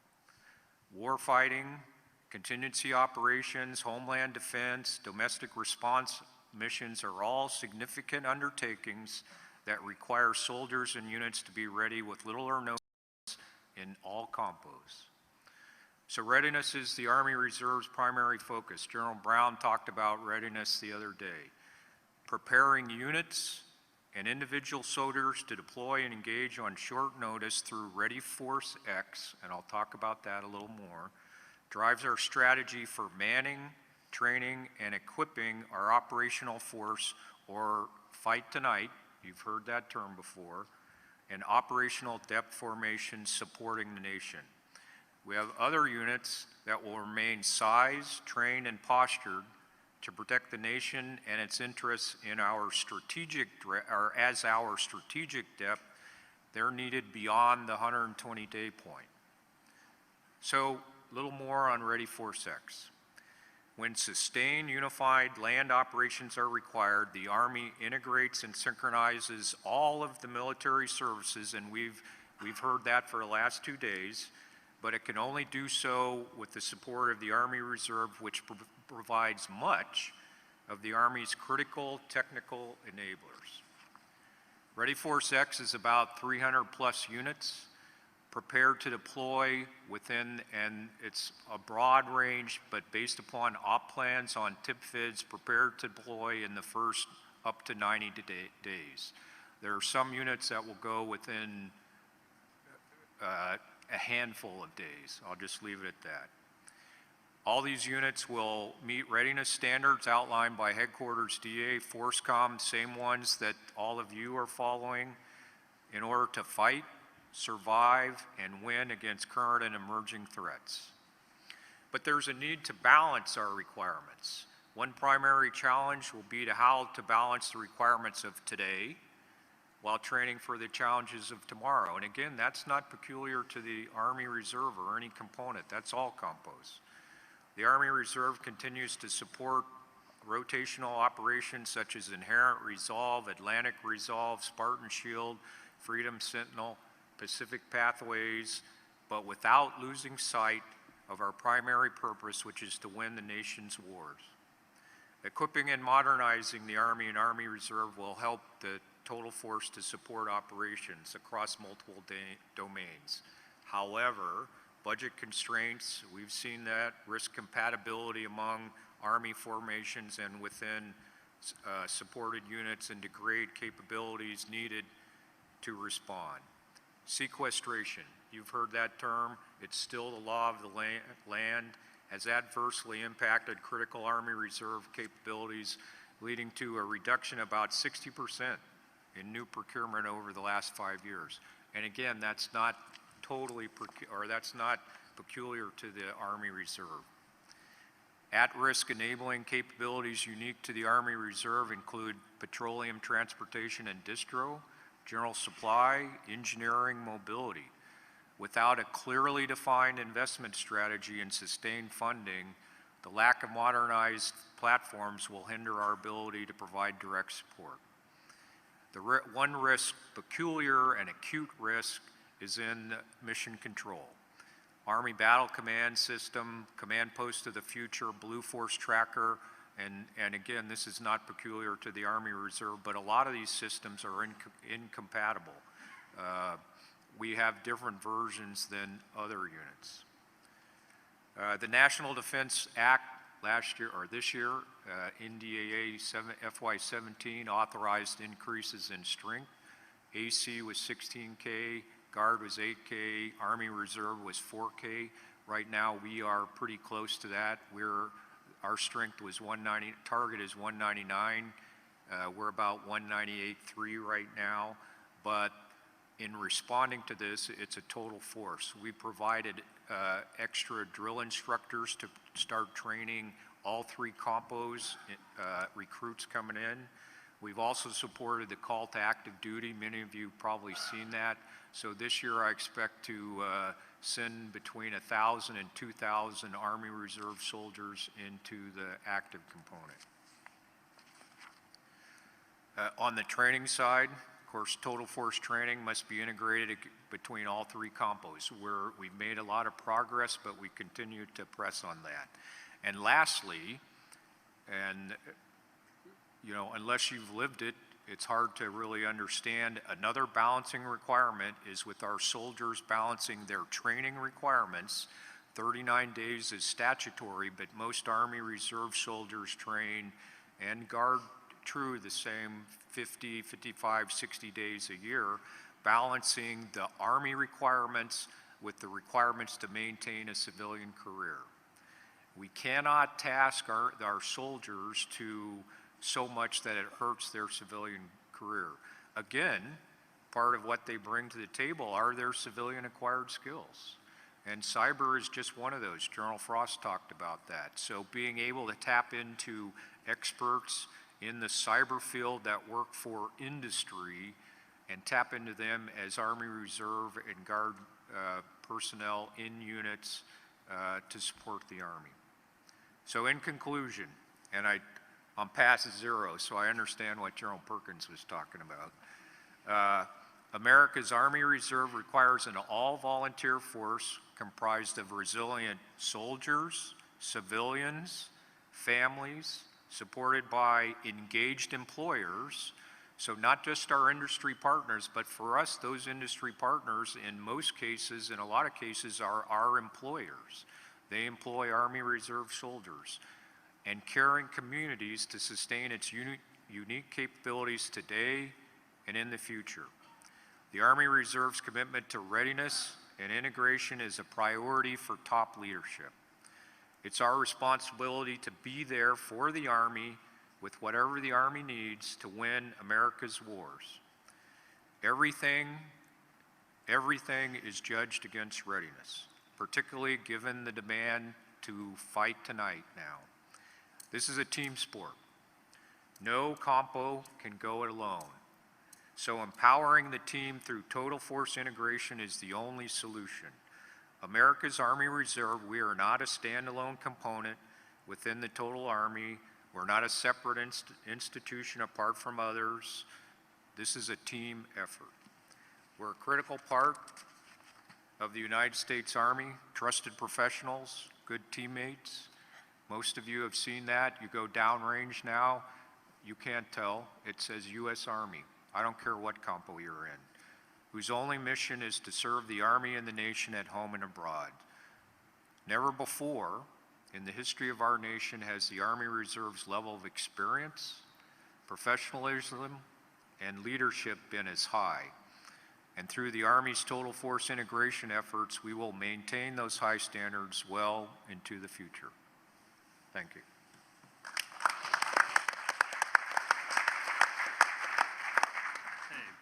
And thank you, Mr. Austin. And next speaker is the Adjutant General of the State of Nevada, Brigadier General Bill Burks. General Burke. Thank you, Steve. General Ham and General Swan, thanks for the invitation for being here. As I said, my name is Bill Burks, and I'm the Adjutant General for the State of Nevada. It's indeed an honor to be here today, but especially because it gets me away from 700 inches of snow that we've had in northern Nevada this year. Yeah, 700 inches. Me being an Air Force officer, I thought it was a little strange to be asked on a panel for LAMPAC, but you know, with General Ham being here, I figured he knew I was a life member of AUSA, so I guess it was okay.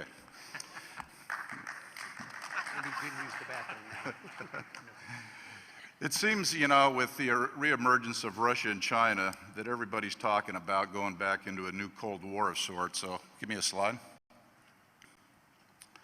You know, when you look at the old Cold War, you know, these are the kind of the indicators of what we had in the past. So I thought it'd be interesting to compare the past with today. Go ahead and build it. So much has changed, obviously, since we were in the last Cold War. You know, we're much smaller, we have aged or worn out equipment, we have CONUS-based forces deployed forward, and you really can't tell the Army from the reserves or the Guard and theater because we're all one team. Slide. So when you're asking yourself why a total force integration, you have to really look at those external factors, and these are the external factors that I came up with.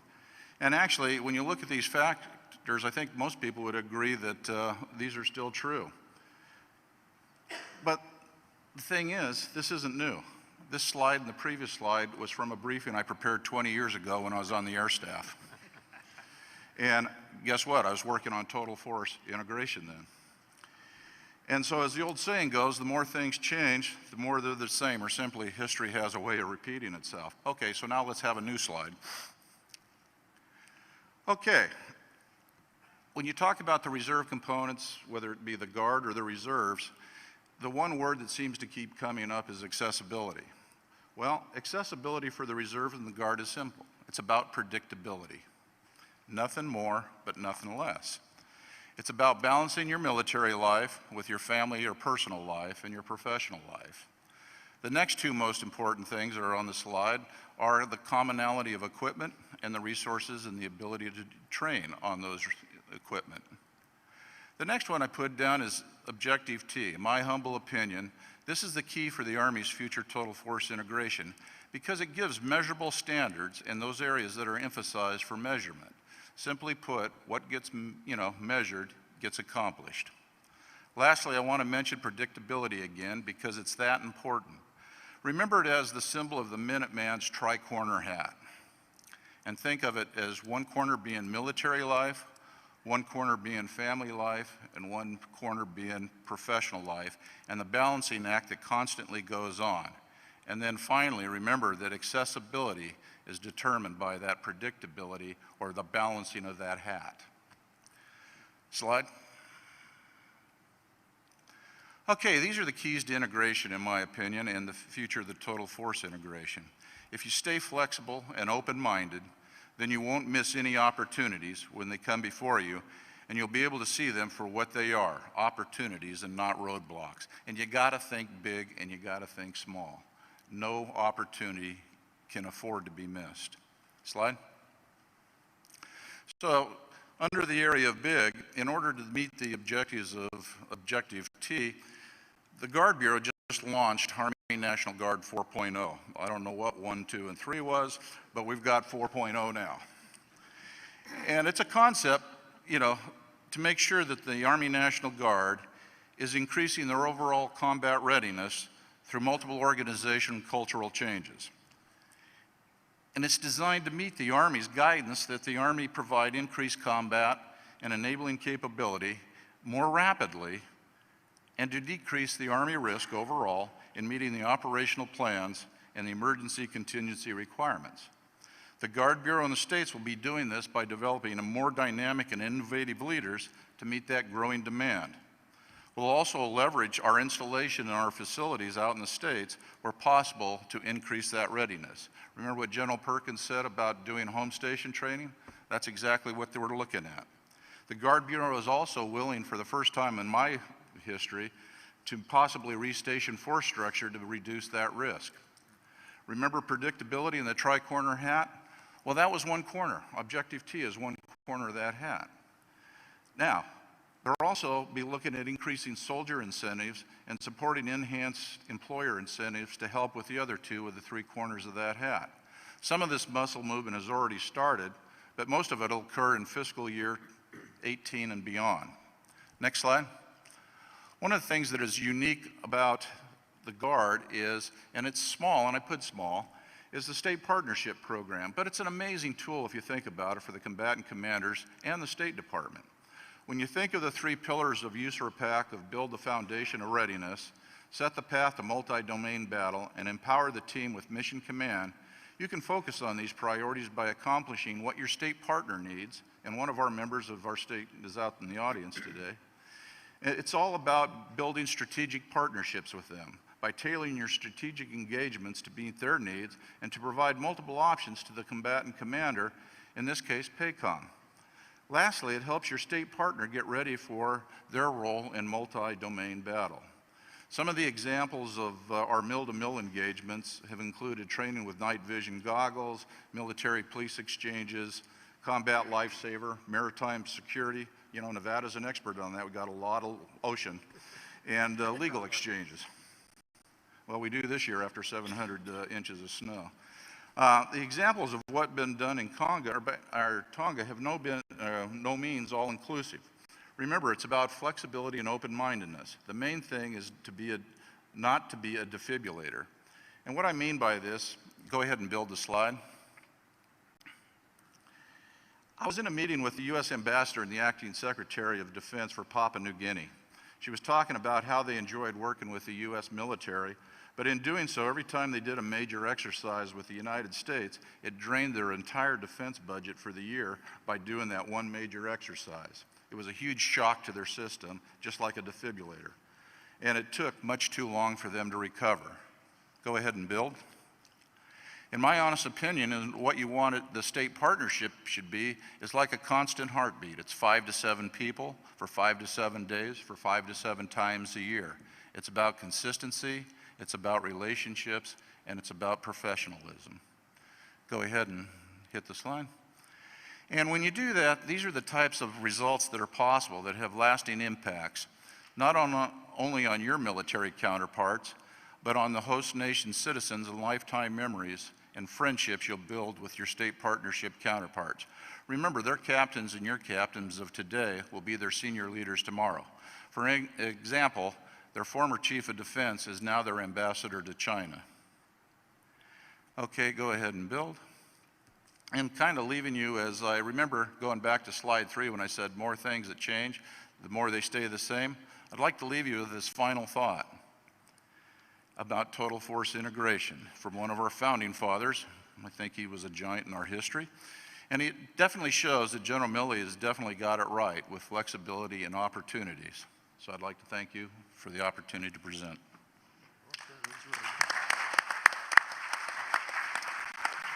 Okay.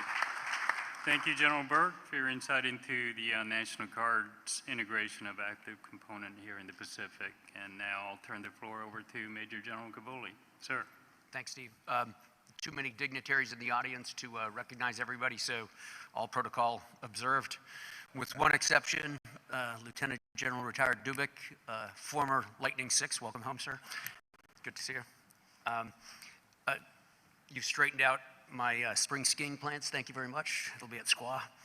And Mr. Austin, I couldn't help but think, somewhat ironically, when you commented about this being a little bit like paradise here, that although I live here next week, I'm going to go on a little bit of leave, and I'm going to go to Washington, D.C. So we should have gotten together before this, discuss that a little bit. I'm going to speak very briefly about implementing some of the things you've heard already in this panel from the co-panelists. You will hear echoes of each of their presentations in this. The 25th Infantry Division really has about half a dozen ways that we integrate with the reserve components, Compo 2 and Compo 3. The first and the flagship one right now, as of this past year, we participate in an associated unit program. So we have one of the associated units in the pilot program. It's the 1st Battalion of the 151st Infantry in the great state of Indiana. It's associated with our 2nd Brigade Combat Team. And this is what that means in practice. First, as of the middle of October of last year, that battalion in Indiana wears the Tropic Lightning patch. That is the level of common identity and integration that we aspire to in this program. The battalion commander briefs at our quarterly training briefs, and I approve his training plan with his brigade commander. The brigade commander being Colonel Lugo, who lives right here in my 2nd Brigade.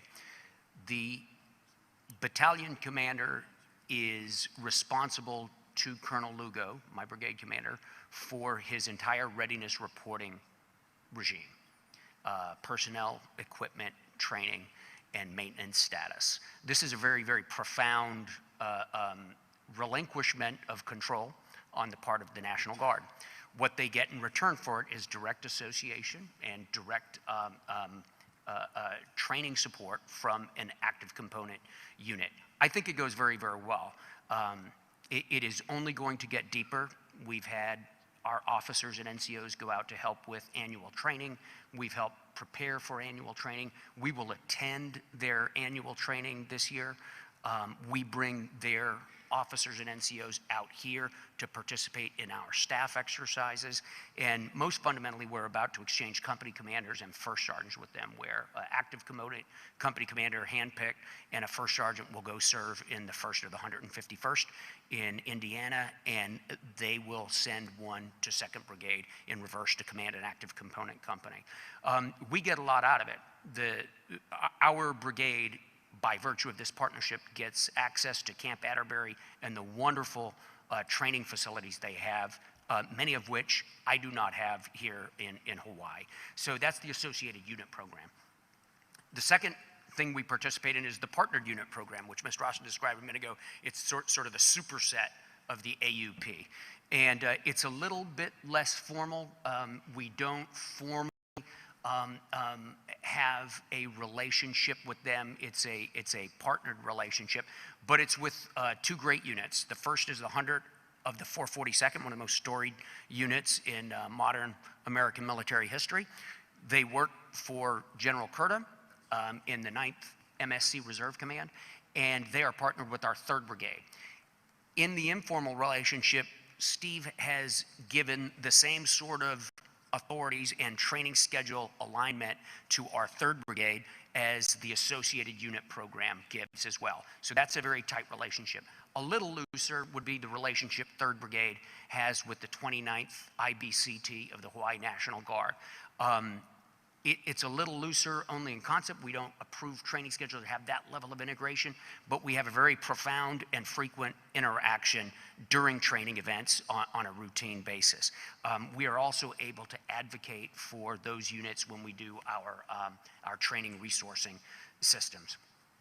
The third way we interact with the RC is through the MCPOD, the Mission Command Post Operational Detachment. A couple of years ago, the Army's active component headquarters took 25% reductions, and in the division, that was a pretty large slice of our fighting staff. The Army has given this division the one and only MCPOD to come out of a reserve component instead of out of a Army Reserve instead of Army National Guard MCPOD. Steve is in the process of standing that up right now, and they will become an integral part of all of our division level training, which includes a long sequence of training events in support of Op Plan 5015 in Korea, as well as a number of other real world op plans where we would genuinely work with them. So we're working closely with Steve on that. The fourth way we interact is every time we send somebody to a CTC, just like anybody else who goes to a combat training center, the reserve component is involved. For echelon above division CSS units, to give the back end to the logistics play especially, those are all RC units these days. And we benefit greatly from the relationships we establish there. And when possible, we align partnerships or habitual relationships with those rotations. The fifth way is by benefiting from the state partnership program. As you would imagine, General Brown and General Valesky expect our division to have a vigorous presence in the Pacific region and to establish relationships throughout the Pacific region. And we are able to dovetail our efforts with our state partners, with Hawaii's State Partnership Program. Specifically, Hawaii has Indonesia, the Philippines, and Taiwan for aviation. And our brigade works with the Hawaii Army National Guard Aviation Section to conduct operational and maintenance seminars with Taiwan and others who have bought U.S. equipment. And then finally, we are able to integrate all of these things and work these things very well because it's a pretty small island and we all run into each other coming and going. I see Steve a couple of times a month. I see Joe Logan, the TAG, a couple of times a month. Ken Hara, the Army National Guard Chief, a couple of times a month. So it's very, very easy to keep the relationships vigorous to be able to accomplish such an ambitious integration agenda as the one I just laid out. I look forward to your questions.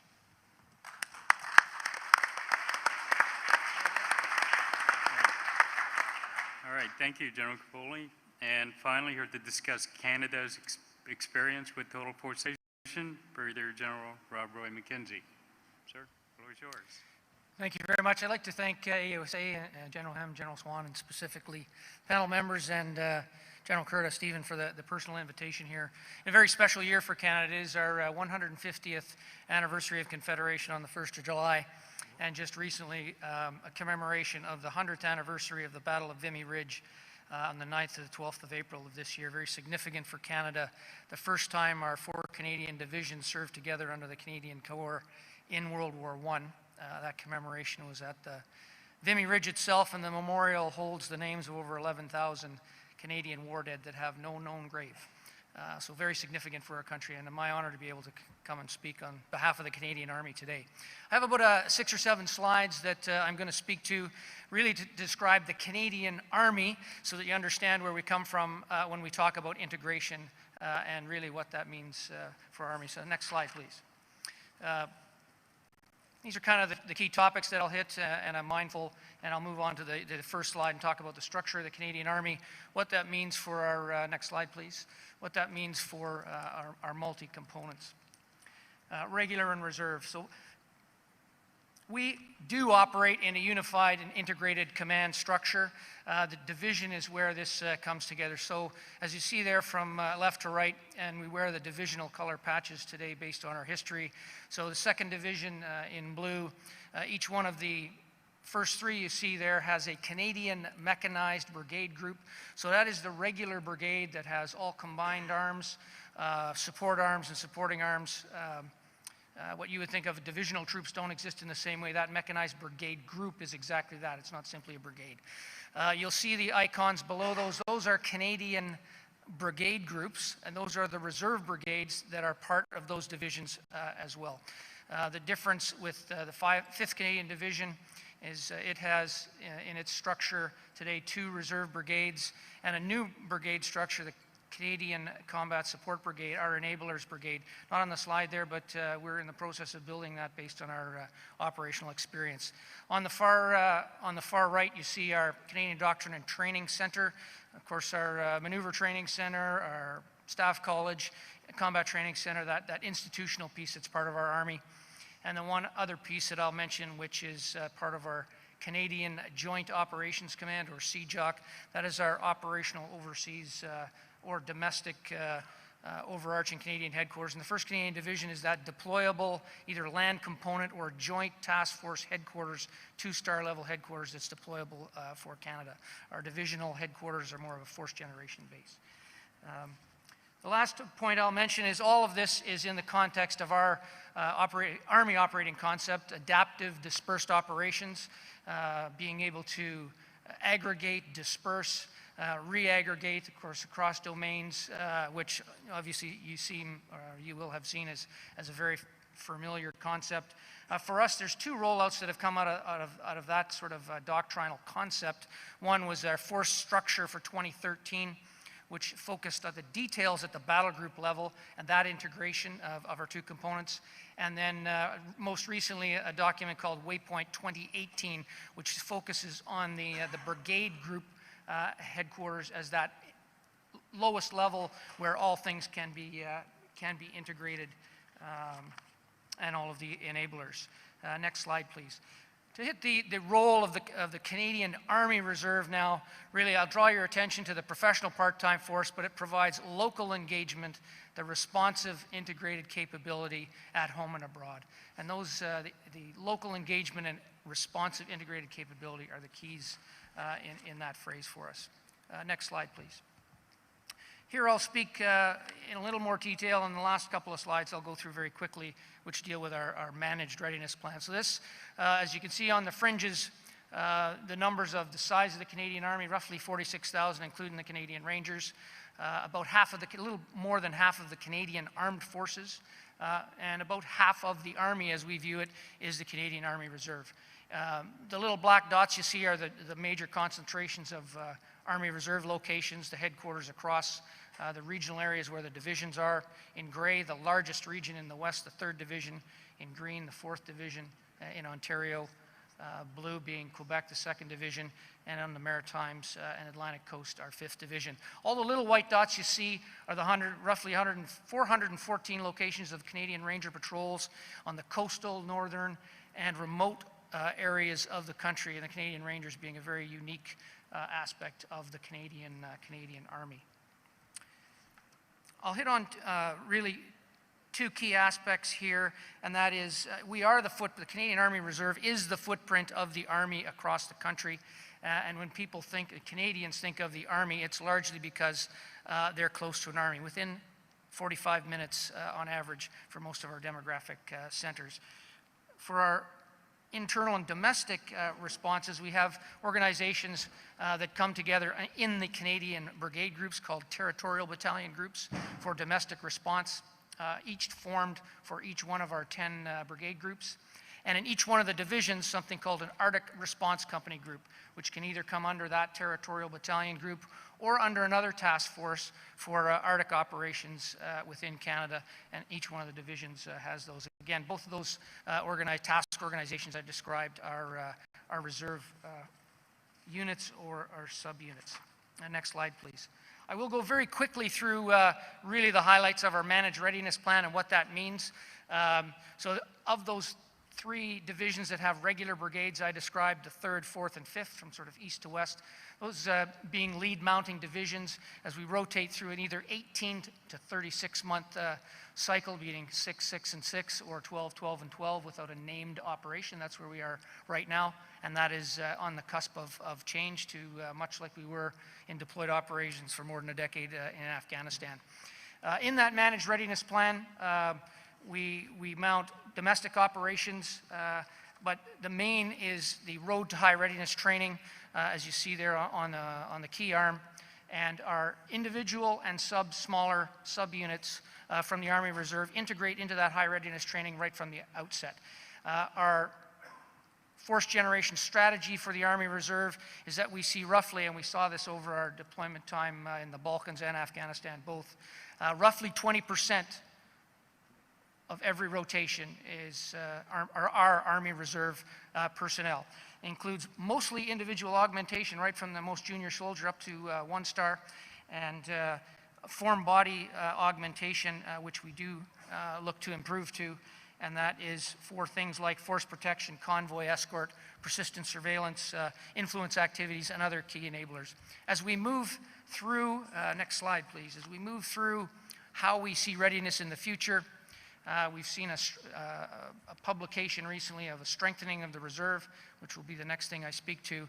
But it really takes us from where we are today, where we see one of those 3 regular brigades in high readiness and reserve augmentation to that as part of that integrated structure that I showed in the first slide, to affiliations for those organizations, which is where we are today in that Force 2013, to where we need to go for the Force 2018, as I described within the brigade construct, where it's to leverage true integration really at what we aim at is the subunit level. And as we move through strengthening the reserve, next slide please. I've identified here a few key points from strengthening the Army Reserve, but really the key to this is this was a holistic approach across the Canadian Armed Forces, as detailed about 18 months ago by our Chief of Defense Staff, in strengthening the reserve components as a whole across the Canadian Forces in a holistic way, both all administrative and support functions for our soldiers, sailors, airmen, women, and families, etc., to build the team. But it is most significant for the Army Reserve because it is not just individual aspects, but it really goes to mission tasking through our operational experience across the kind of domains and key capabilities and capability development so that we can actually identify which units in the affiliated and integrated structure that we have present in the Canadian Army today as we move forward. And really that, in my view, kind of summarizes that key of the end state there is really it's the deliberate integration in our current structure, which is already an integrated command structure of capabilities for domestic and expeditionary operations. The last point I'll raise before I go to the last slide, if you could go there now, please, is that we are on the cusp of an 18-month defense policy review, which was announced by our government shortly after their taking over. And in fact, just recently it was publicly announced that the defense policy will be announced in Canada, a new defense policy, on the 7th of June. So we're on the cusp of many of these initiatives I've spoken of and what exactly and how the government will reinforce and or support those kind of initiatives. And of course, many details there. So really, in closing, General Winnick, the commander of the Canadian Army there, this was his quote from his chain of command. Really, the Canadian Army is one army with two components: scalable, agile, and responsive, task tailored for its mission sets. The enduring priority is maintaining our readiness. It's complementary and integrated Army Reserve Force, and the footprint across Canada really is our best engagement tool. So thank you very much for your time.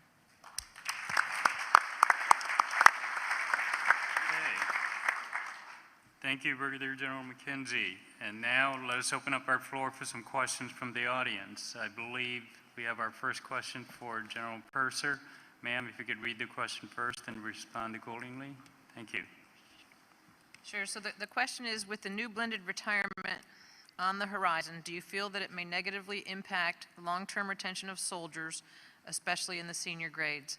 Before I answer that, I want to explain, in case people are not aware of what blended retirement system is, because I mentioned this and hope to get a question on it.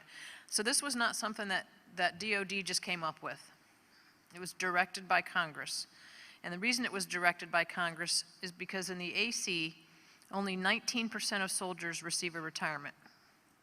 In the RC, only 14% of soldiers receive a retirement. So you know you have to do 20 years to get a retirement. Their intent was to ensure that 85% of all soldiers get some sort of a retirement, assuming that those that attrit in after their first enlistment, like after 4 years, that's the other 15%. There's a continuation pay that comes along with blended retirement blended retirement system, and it comes between years 8 and 12. And in that, you get a certain amount of pay to do a certain amount of ADSO, or additional support, active duty or reserve duty, which is part of the retention piece to keep soldiers with us. One of the things that ARFPIC looked at was what are the challenges to the reserve component from blended retirement. And if you think about it, when we give active duty soldiers who are getting out between 8 and 12, or looking at between 8 years and 12 years, a continuation pay, that prevents those soldiers from coming over to the reserve component, where we are the shortest, is in our mid-grade. So that's one of the things ARFPIC came up with. But for the question, is it going to negatively affect the long-term retention? Well, the continuation pay, I think, is intended to try to keep soldiers in longer so that they don't leave after 8, 10, or 12 years. So it could affect the retention of soldiers, and that's to be determined. But it also depends on how much you put into your TSP program.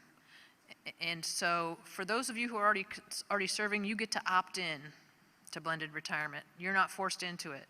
However, on 1 January 2018, all new accessions will be required to take part in blended retirement. And again, it's Congress's way of looking at how do we ensure you get some sort of retirement for serving your nation.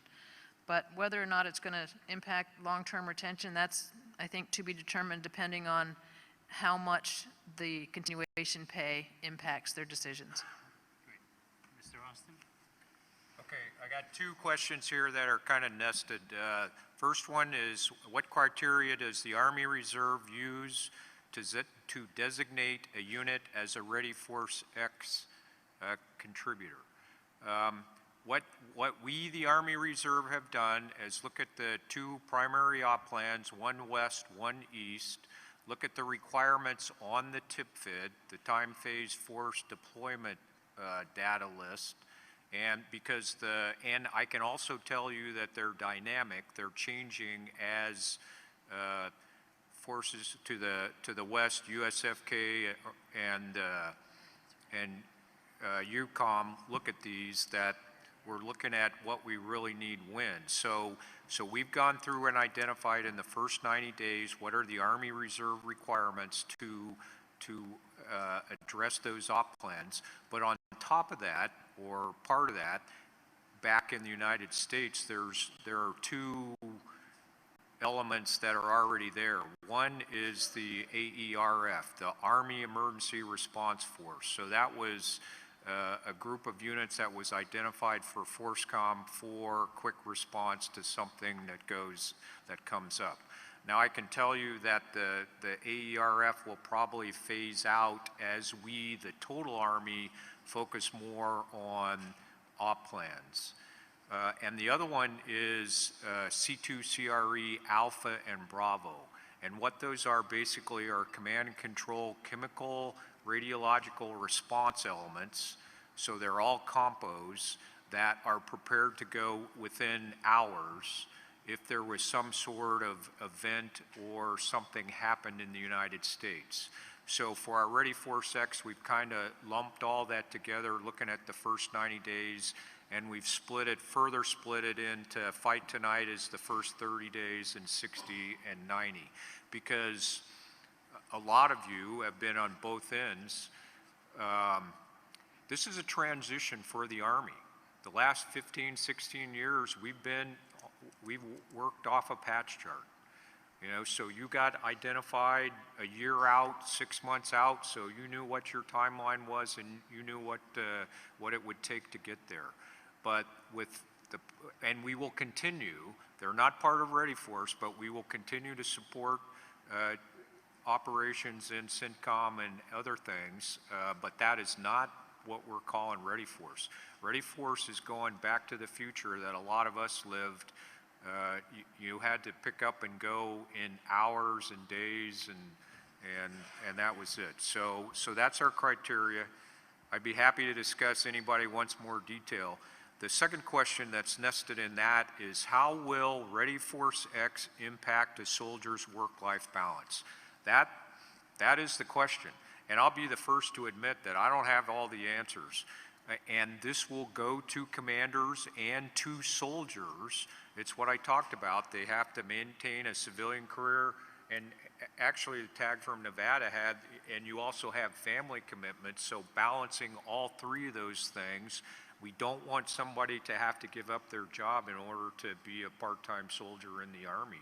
That's not what this is designed to do. So there will be some people will be able to do it. They can afford the extra, X days, but we also know that, some above 50, 55, 60, whatever the number is, I don't know that we can't ask part-time soldiers for that kind of commitment. So there will be moves within. We've prioritized Ready Force X units from a manning perspective. So this is, it's going to take a while to have this balance out. Okay, I've got kind of a double question nestled in one.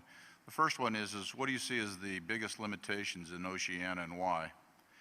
And to be able to answer that, I got to really explain to you exactly what consists of Oceania, and that'll explain why I answer the way I do. First of all, when you look at Oceania, you have two U.S. embassies there. One's in Suva, Fiji, and the other one's in Port Moresby in Papua New Guinea. and they serve 8 islands. And the Defense Attaché office that serves those 2 embassies is actually in Suva, Fiji. And it consists of only 2 officers, 3 NCOs, and they have, I think, 4 locally employed staff. Not a great big DAT office for that size of a territory. And when you look at one of those island nations that is part of that is our state partnership country, which is the Kingdom of Tonga.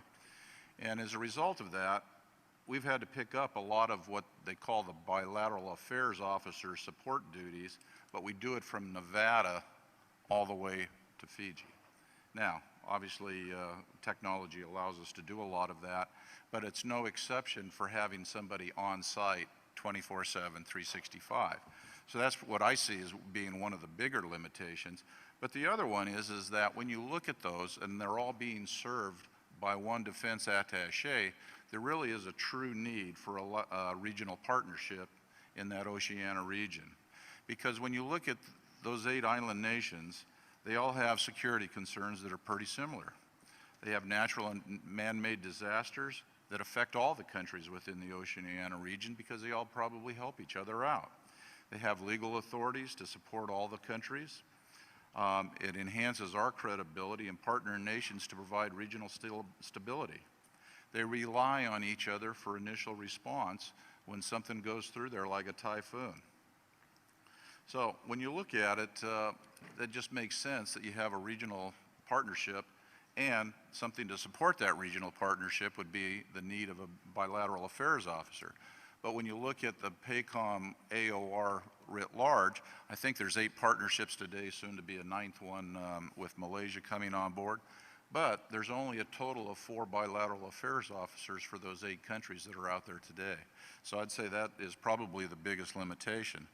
The next one that's kind of directly related to that is, why is the South Pacific even important, or is it? And when you look at the South Pacific, once again, I say, you know, if you have history having a way of repeating itself, you know, about 75 years ago, there was 2 nations that thought it was extremely important, you know, us being one of them. Now, I'd say the other nation that was involved in that probably thinks it's still pretty important today, because especially of what's going on in, you know, Korea and some crazy guy with a bad haircut. You know, so when you look at the South Pacific, what it gives you is a whole lot of staging bases that you could stage things from, because there's a whole lot of World War II runways that are still out there that are being used as commercial, you know, entities for, you know, the island nations. You know, I've happened to see a couple of them just through my involvement in PAC Angel. But so when you look at it, as far as staging bases go, you know, I know the guy has a lot of capabilities, but does he have the capabilities to track all of those potential bases out there? So he'd be playing the equivalent of a modern day whack-a-mole. You know, if we put resources here and put resources there and put resources over here and keep, you know, moving the ball around, you know, it's going to compound his problem a whole lot more than just having it, say, at Guam. So, yeah, I'd say it's extremely important today, as it was, you know, 75 years ago. Okay, and General Capoli, you have a question? Yeah, what are the challenges associated with active component, reserve component, and National Guard integration? It's a good question because there are plenty, and I didn't address any of them in the short presentation I gave. During training, there are some challenges that are fairly easy to overcome, like the challenge of distance. In our case, you know, partnered with Indiana or with an associated unit in Indiana, you know, there's just a little bit of movement time and things like that, and frequency of contact that we've got to overcome, but that's pretty easy. But there are 3 kind of bigger ones. The first one is, they're all, 2 of them are structural. The act of aligning calendars is pretty tough. So no matter what kind of readiness model you've got, at some point you are working on lower level readiness, and at other points on the calendar you're working at higher level collective readiness. And the frequency of that wave is different in the reserve component and the active component, just because we have day after day after day, so we can sort of get there a little quicker, whereas on National Guard battalion's calendar, it's stretched over many, many training periods. So you've kind of got to try to aim for times when you're both working at the same echelon of training or accommodate each other. And so far, our experience is that you accommodate each other and work on each other's priorities rather than having a real natural alignment. I think with some foresight, we'll be able to come a little closer to naturally aligned training calendars. The second is funding. A lot of the associated unit program is an unfunded mandate. So it's one thing if you're just sending a battalion commander back and forth on TDY to help out with live fires or something. It's another thing if you want to exchange companies between Hawaii and Indiana.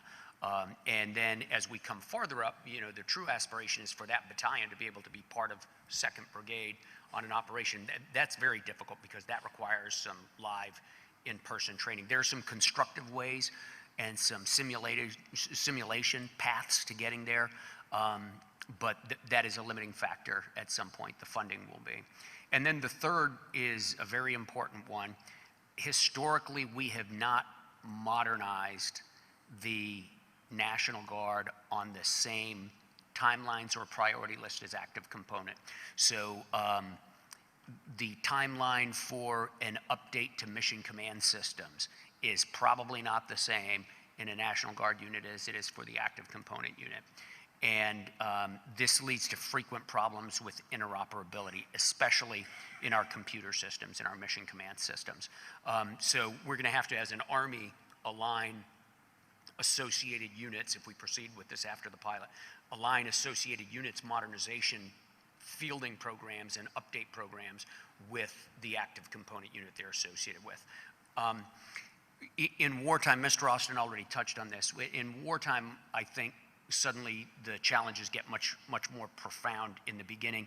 The requirements of the 25th Infantry Division on op plans,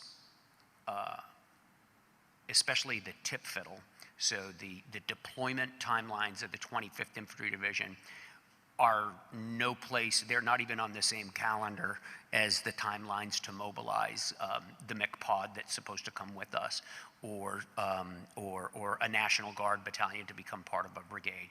So I think the real fundamental problem that Mr. Austin brought up, which is if you're a fight tonight Army and you also aspire to complete integration of the three components, then there's a real challenge that we've got to get after that is not met by the current models of readiness and mobilization.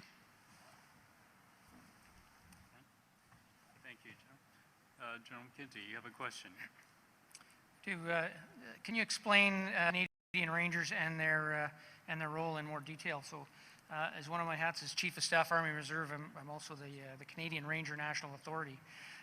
Really, the Canadian Rangers have started on the Pacific coast of Canada at the later part of World War II as a surveillance of the coastline.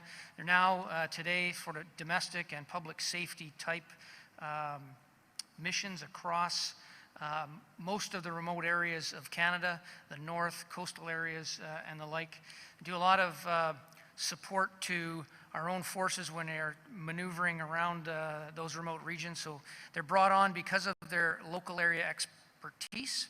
And we see them as, although we provide them training, we see them as trained when they're enrolled. They're enrolled for their local area knowledge and expertise. So we do provide sort of basic training and a leadership development as well.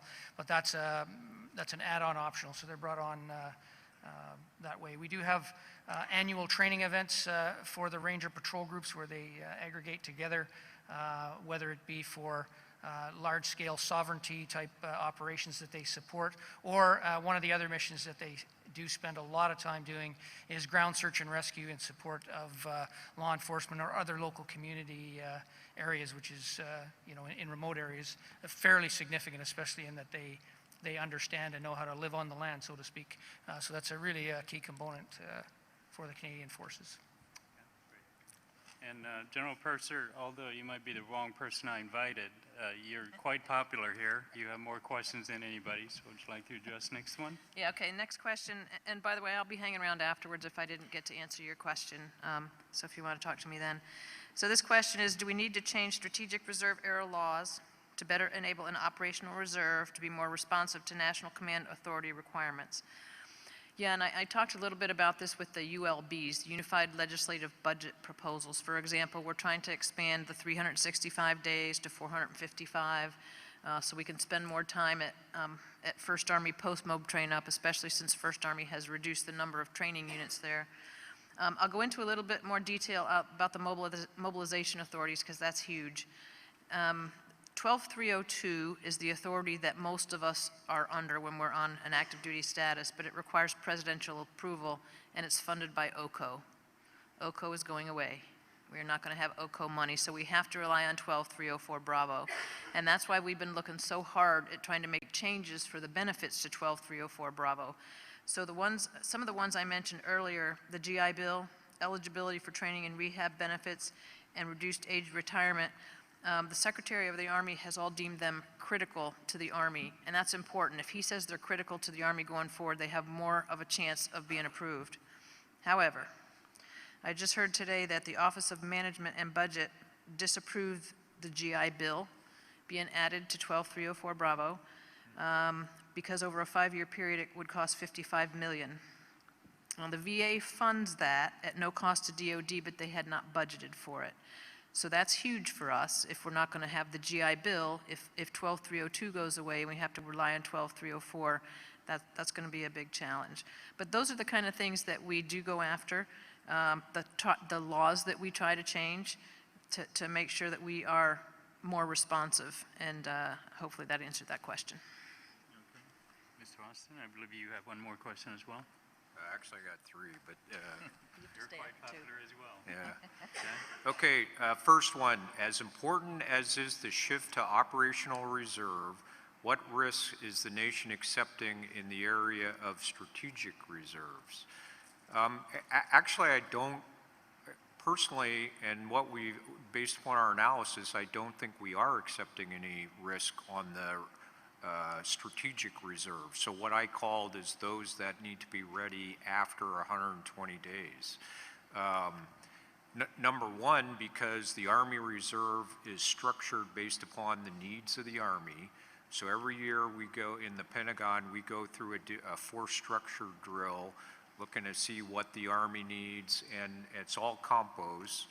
And what's the priority, and how do we fit that? Do we have the people available? Do we have the equipment available? Do we have all those pieces that fit into the force structure? So the strategic reserve, and that's not quite it, but it's the operational reserve. The operational reserve will continue to get their mandatory training requirements, and they will continue to train on they have 2 weeks a year annual training. There may be more training. There will be exercises. They will be held to Objective T standards. So really my answer is I don't see a risk on the strategic side or in the long-term side with the focus on the fight tonight and Ready Force X. Did you have another question, General? The question was, is there a priority of draw from reservists or guardsmen or women to minimize the impact should these personnel currently serve in federal service positions? And I'll have to caveat this. I think what the writer meant is outside the Guard or the Reserve, so they're not technicians within the Guard or the Reserve. If not, is there a pool of resources, whether personnel or funding, the Federal Service Agency can draw upon to offset the loss of these personnel? I can't speak for other states or the reserves, but I can tell you how it works in Nevada is it's based on the unit that gets called up to deploy. And if they happen to be a technician for the VA, or they happen to be a technician for the post office or TSA, they deploy because they're a member of that unit. So there is, you know, no, well, we won't send you because you work for TSA at the Reno airport. So there is no, you know, pick and choose of who we deploy. If you're a member of that unit, you end up deploying. And I don't know of any pool of resources for personnel or for a federal agency to draw upon from offset. So maybe you do, I don't. So I can help with that a little bit. So I am one of those. On my civilian life, I work for the Joint Staff J7. When I deploy or when I'm in the position I am now on active duty, they bring in a temp hire. And that's the only authorized way they can to bring somebody in, or because under USERRA, the requirement is I get my job back when I come back or something equivalent. So bottom line is they let me go. They have to let me go. They have no choice, really. But there is no pool. It's all a matter of temporary hiring. And I think we have about 3 more minutes, maybe up for one more question from General Purser and. Yeah. Okay. Or Battlefield logistics is typically the Achilles heel of U.S. and coalition forces. Has to be from a logistician, but I'm just guessing. How will the Army Reserve in general and Ready Force X in particular support and protect the total force supply lines? Actually, that is part of when you look at our Ready Force X, which again is based upon op-plan requirements, and I mentioned a couple of them, petroleum distribution and supply units, logistics units, port opening units, watercraft. So to me, our focus on Ready Force X and Fight Tonight, the first 30, 60, 90 days is a focus on the supply lines, because that's those are the technical skills, the units that we bring to the fight. So I think we are focusing on that Achilles heel.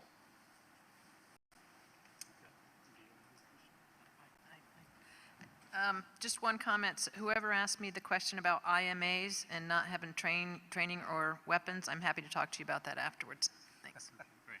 Well, I think we're down to about last 1 minute. And first of all, thank you all those who contributed with their questions, and also thank you to the panel. Let me close by saying that through the implementation of new policies and training models that we heard today, I think that America's Army is in better shape to enable and deter, if necessary, defeat America's adversaries in highly dynamic operational environment characterized by complex security challenges and rising near-peer competitors. And to achieve to achieve seamless total force integration, it will take innovative policies, physical commitments, and total force readiness, and also adaptive leaders at all echelons that General Brown talked about yesterday, in order to embrace the new paradigm in which the Army routinely fights as one multi-component services joint forces. So again, I'd like to thank all the distinguished panel members and those who have in the audience who've joined us, and let's give each a big round of applause. Thank you.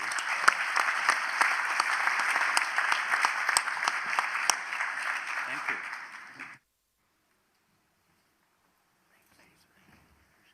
Well, thanks, General Curta, and thanks to all. I think the insightful questions indicate that the total force is a topic of real issue for the United States Army and for our closest allies and partners. Thanks very much.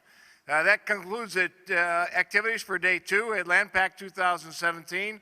We'll see you back here tomorrow morning. Refreshments will be available in the foyer beginning at 7 o'clock in the morning, and we'll convene our first session at 8 o'clock in the morning. And if you haven't already done so, remember to stop by the membership desk on your way out. Thanks. Have a wonderful and safe evening.